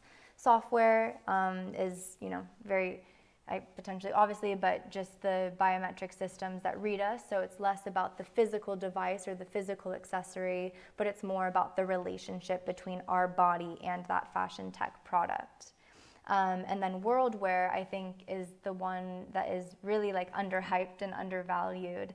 And that's kind of more of the cultural aesthetic or script that shapes how we're understood and why we put on what we put on. And I think at more of a macro level, it's also important to think about commerce. So it's one thing to team up, like fashion and technology teaming up together, but how do you create a market for it? How do you create adoption? How do you sell it? And then style, how do you make it fashionable, aesthetic, like interesting for a fashion audience? And then symbolism, what does it mean? Why does it matter? Why are we doing it now? What's the context and rationale? So like I mentioned, I think, there's so many different ways to do fashion and tech that works well. In a dream situation, I think all of these would kind of work in combination. So I wanted to just kind of go specifically into each category then and think about ways that we can start to get it right by designers that are already very much foreseeing these issues and thinking about these things. So first up is hardware. Again, this is kind of, the robots and the armor and everything that we think about when we think about sci-fi fashion, I suppose. And when luxury brands use hardware, specifically robots, they're actually typically highly praised. Mugler, when Zendaya wore this archive Mugler robot suit, it actually gained the brand 13 million in media exposure. So everyone was really, really interested in it. And then when Schiaparelli, who I imagine a lot of us remember this collection, when Schiaparelli launched this kind of robotic baby and accessories, all of the publications were kind of saying that it's the star of the couture season. But I think it asks the question, or perhaps begs it, like, who is this actually for? And I think that having hardware within your collection in terms of longevity, instead of just saying like, oh, we're gonna have a robot in here, it's like actually creating a narrative needs to have a little bit more context. And in speaking with Anna Roman, who's a creative technologist, she wrote a piece on this basically saying that if your cyborg fashion doesn't acknowledge politics or the temperature of culture, forgetting who is already living in that future, then it's just techno drag with a price tag. And she starts talking about this, calling it interface theater, I suppose, like using a robot but not really understanding what's going on with robotics and optimized bodies today. So when does hardware hit though? When does it feel good? I think about Arca, I think about Sevdaliza, whose uses of exoskeletons feel deeply rooted in the honesty of living between fragmented selves. I feel like their cyborgism and the aesthetics that follow include activism, insight, and lived experience. And then a material researcher that frequently works with Sevdaliza, Esme, writes, cyborg fashion is not just a subgenre of speculative aesthetics or wearable technology. It's about material, visual, and spatial practices through which subjectivity is explored. And I think in this thinking, it's about how people use clothes, materials, and their bodies to show what it means to be part human and a little bit more part technology as well. I also look at Xander Zhao, who I think he comes back to these aesthetics every single season. He doesn't just tap in and then tap out immediately. And I think that's really beautiful and refreshing that there's a designer that's so dedicated to building these speculative futures for his brand. And yeah, it's always great to see. Hanna Shin as well she has exoskeletons in her collections, but they're specifically for physical mobility challenges. It's not wearing an exoskeleton to wear one. It's kind of creating a larger audience and having her collection be more inclusive to more people. And yeah, ultimately I think that designers like these, when they come out, like, they're really highly praised. People really like it because you can tell the honesty and you can tell the dedication to the narrative every single season. Next, just to quickly talk about software. So yeah, software is all the kind of underbelly. It's the NFCs and garments that are connecting us to potentially brand platforms or websites. It's the luxury logoed biometric wearables. And I think there's a couple examples of where this has gone really well. I think one that was probably the biggest news story around this in the last couple of years was Coperni, who collaborated with Human AI to do this kind of like wearable AI device, and Naomi Campbell wore it, and it was a really big deal. What would have been a really nice partnership for fashion technology, a nice win. But the product was actually discontinued before it ever came out. And that wasn't Coperni's fault, I don't think. But it is to say that there's the difference between covering it as an article and thinking about creating that consumer adoption. And I think designers that are doing this really well is a studio based in Spain called Patio Studio, and they build kind of speculative futures around biometric wearables. And I think they're really interesting because they look at biometrics and software as something that can be about identity affirmation and like exchanging of creative ideas as opposed to optimization itself. And sorry, they've had a little quote that I wanted to share, but I think I've lost it now. But this kind of this kind of sentiment around exchange reminded me of this Japanese label called Unreal Edge.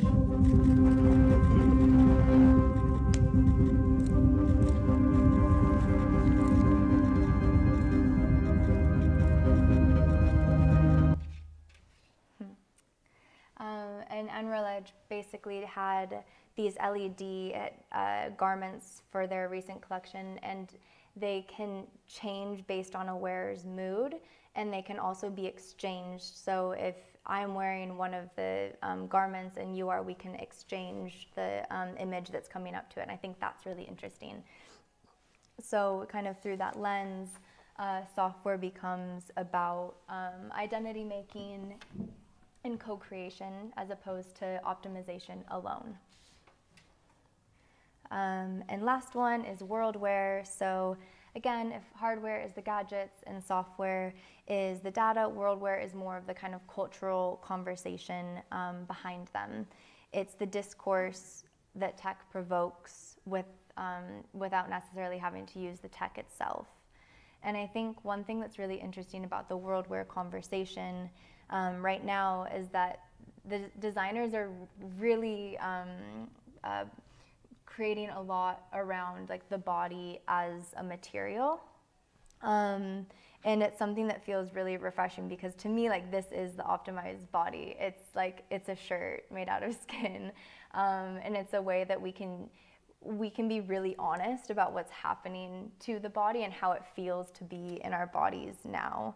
And for me, these collections kind of feel like they're more of a symptom of technology instead of the other way around. And I really love that. So one example is Staff Only, who did a collection called Lost in Errors, which was all about the body and glitch. And I think it can also just be about kind of the honesty of feeling a little bit like trapped or claustrophobic even in our bodies, which was actually, you know, the inspiration behind this designer called Rosie during her CSM grad show. So just to move here. Beautiful. And yeah, so for me, when worldware lands, the outputs are honest. They celebrate network bodies as hybrid, not just digital and physical, meaning that they acknowledge that self-editing is happening, but it doesn't have to be through this like super glossy, techy, hi-fi way. And I think that these examples really matter in fashion tech because they reframe the body as something like uncontrollable, and it's still being observed as fashion has always done, and we've always observed the body, but it feels like they're doing it in their own terms, which I feel like is really important. So if I were to dress an optimized body, I would continue to champion work like this, work that questions technology. And I think because when we envision whatever hardware, software, worldware together in combination, we can do it on our own terms. So I think that's the last slide. Yes, thank you. Thanks very much. Sure. Does anyone have any questions?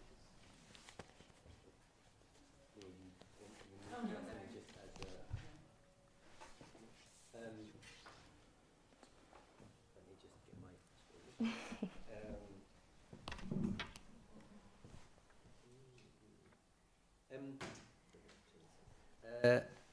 I was wondering, one of the things I was thinking about in terms of, at the beginning you were saying about this kind of, maybe like a tension between tech or fashion and technology, and I was wondering like, perhaps part of it may be to do with the fact that recently I feel like, I get a sense that like technology itself is no longer a kind of like marker or a kind of placeholder for the future, or at least like a positive future, or I guess even just in terms of like how AI is either seen as a kind of threat or is seen as a kind of like slop. And I've been kind of interested in that as a thing. As like, so I was wondering, like, and obviously like fashion has a strong connection with a kind of presentation of the future in some sort of form.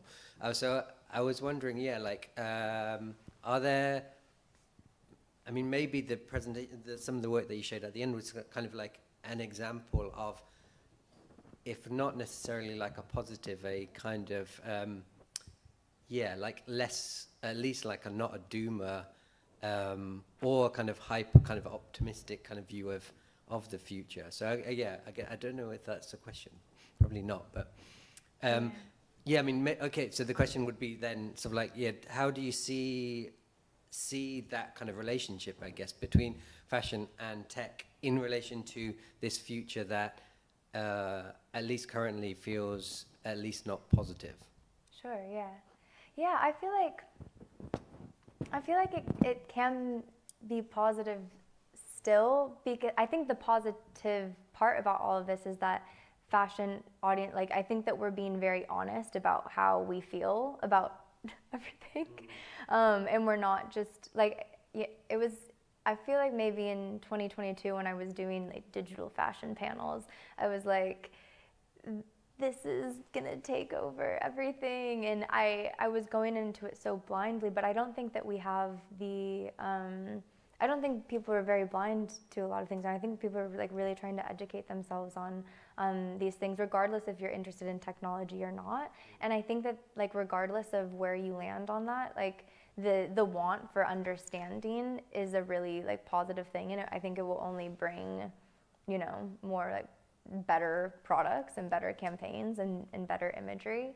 But I think that the thing about the future is really interesting. It's always like nostalgia rises when things are dire, and people start selling the future. It's like marketing 101. So I think that, I don't know, it's always been there, but I think we'll still maybe keep selling the future, but maybe it will be a little bit more near. Like maybe it will be a future in 5 years as opposed to something like that Boss show where it's like in 2080. Because maybe it's just a bit too big to think about right now.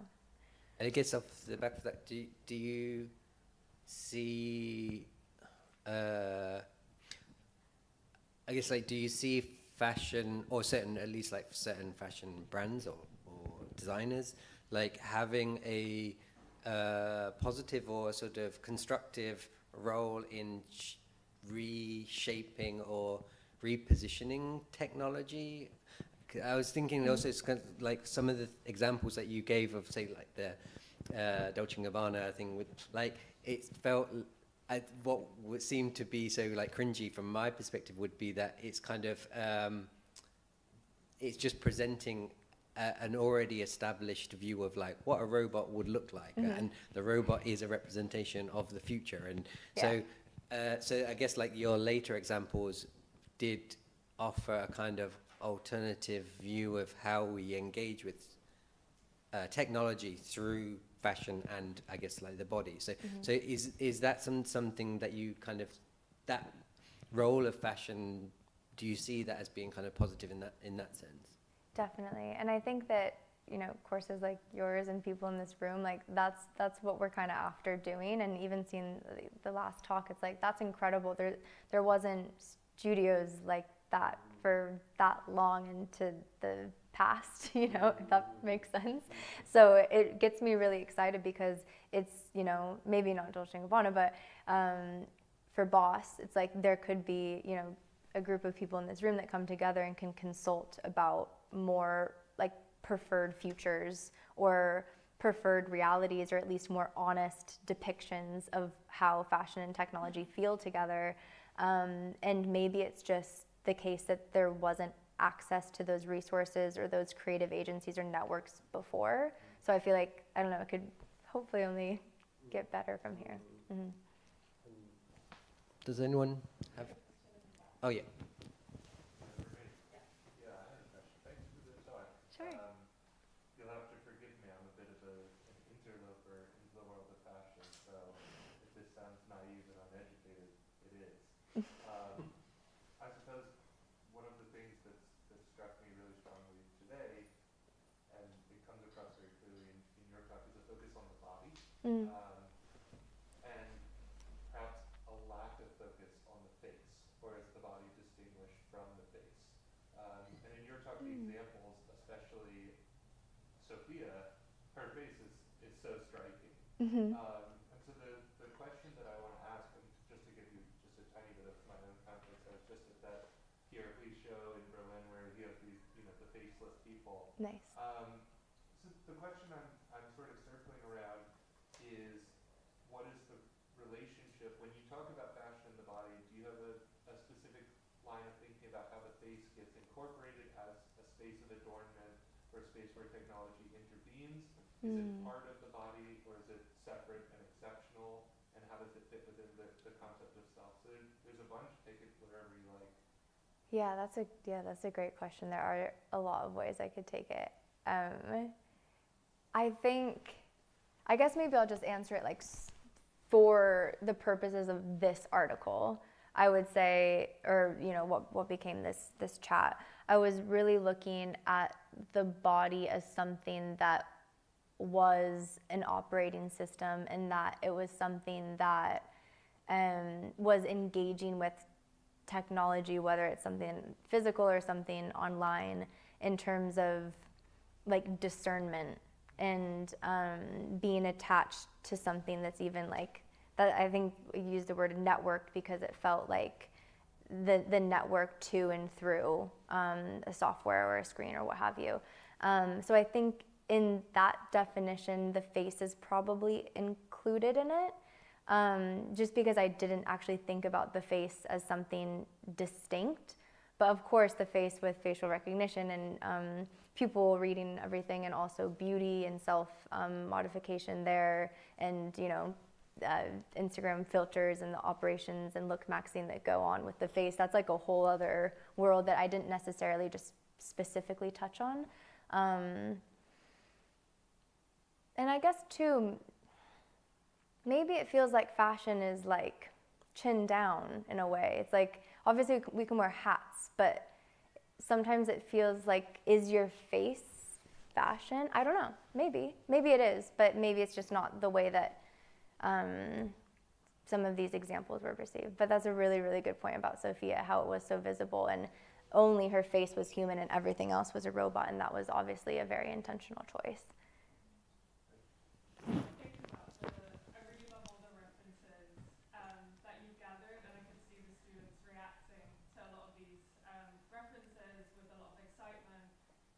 Something about the face and visibility, and when I first saw, what's the show with Boston Dynamics and Copernicus? It's like, was it 2024 or 2023? Yeah. And I think the first reaction a lot of people got is, oh, it's the robot dogs again. So boring, but and it has very little attention. They paid very little attention to the face, but I think it achieves certain style of worldwear that you're referring to around how a lot of the garments from that campaign, from that show, is all around visibility and invisibility, and how the Boston Dynamics are serving a purpose of like a role to think about visibility as opposed to it being a dog or the models being captured, and it was really interesting to see that. And it's like on surface it looks boring, or it has been done so many times, but I think the dynamic becomes really interesting there. Definitely, because the dog took the outfit, right? That's the one it was, and that's interesting that it's like you're on a runway adjacent space and you're showing a collection, and then the technology, the robot, whatever, the non-human entity in that space is taking the clothing away from you.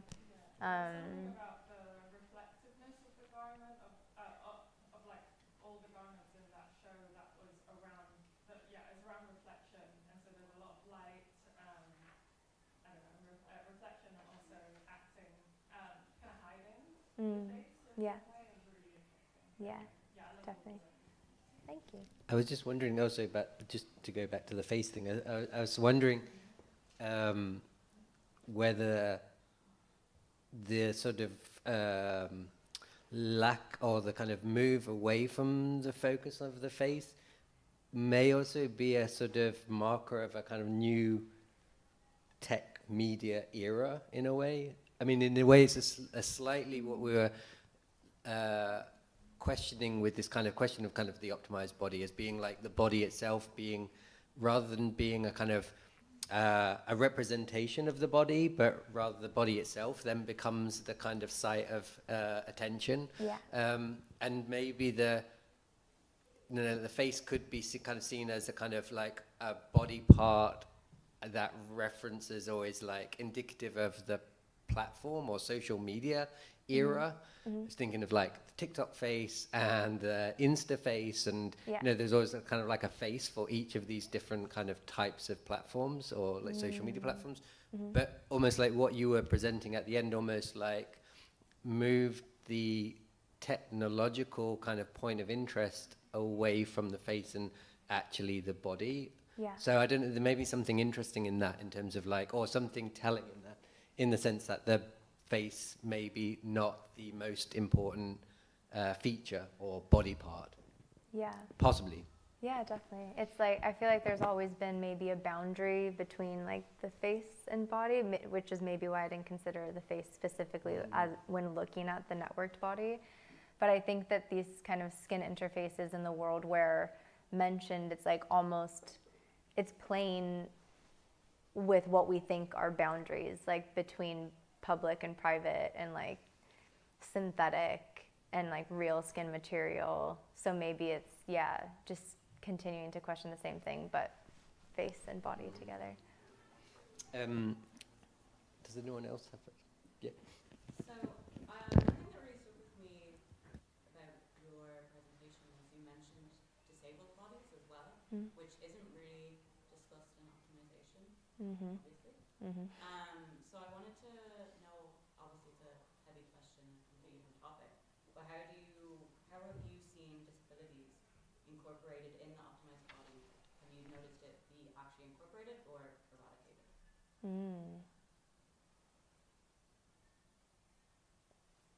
Yeah, I from a fashion perspective, I actually can't think of too many examples of like physical mobility being something that's platformed or amplified, or I think I think exoskeletons are probably the closest, because it is sometimes with, at least from what I've seen, even in other industries like sex tech, for example, and physical mobility and disability there, it seems like the resource or the device needs to be almost better adopted or not perfected, but at least prioritized before fashion can kind of jump into the conversation. Like it's more of like a medical, and I think maybe that's why exoskeleton is, because exoskeleton is, so important for physical mobility outside of fashion conversations. So no, I can't actually say that I know of many other examples outside of exoskeletons for fashion tech partnerships at this stage. It's interesting. Yeah. Yeah, I mean, I guess the sort of general take sort of like of optimization would be disability is seen as a problem that in principle could be solved through whatever it would be. But I think that would be a sort of take of at least a certain understanding of optimization, which is like, anything like that is a problem and could be solved or should be solved. Or, like as mentioned by Hanna earlier, like something like age is seen as a disease, and there will be some pure techno solution to it. Yeah. So or size as well. I mean, obviously with everything that you're doing with his empty, like body size then becomes something that we need to fix. And obviously fashion has been the worst proponent of body size inclusivity out of, every single industry combined probably. So but I think it would be an interesting, it would be interesting in terms of like how would that kind of play out, or how Yeah. Maybe that's a kind of, I mean, I guess again, some of the examples that you gave at the end maybe suggest at least a kind of opening up of what we understand bodies to be, which would then, open up space for disability to not be presented as a kind of like a problem that can and should be solved. Yeah, definitely. I guess like a final question that we've asked all of the speakers was, and again you kind of answered it in some form, but like would be sort of, the kind of question of kind of optimization and stuff like what does it mean for you? It seems like you presented actually kind of a positive reading of it, or a positive definition of it. So I guess. Yeah, what does optimize mean? I feel like I think I maybe mentioned this in the intro, but it's like I think I actually have quite like positive reaction to the word optimization, because in parallel with networked or coded or something, a lot of the other words are digital self or whatever it is, like that just seems like something that happens to you, whereas optimization, it almost feels like something that, I mean, control is a strong word, but it feels like you're more in control, like whatever way you're trying to optimize, like if that's aesthetically, if that's physically, if that's spiritually, if that's mentally, whatever. So I don't know, I feel like it's just, I don't know, maybe self-editing in whichever way you want to, at a very, maybe like in one sentence. Yeah. Great. Thanks very much, Cait. Thanks, guys.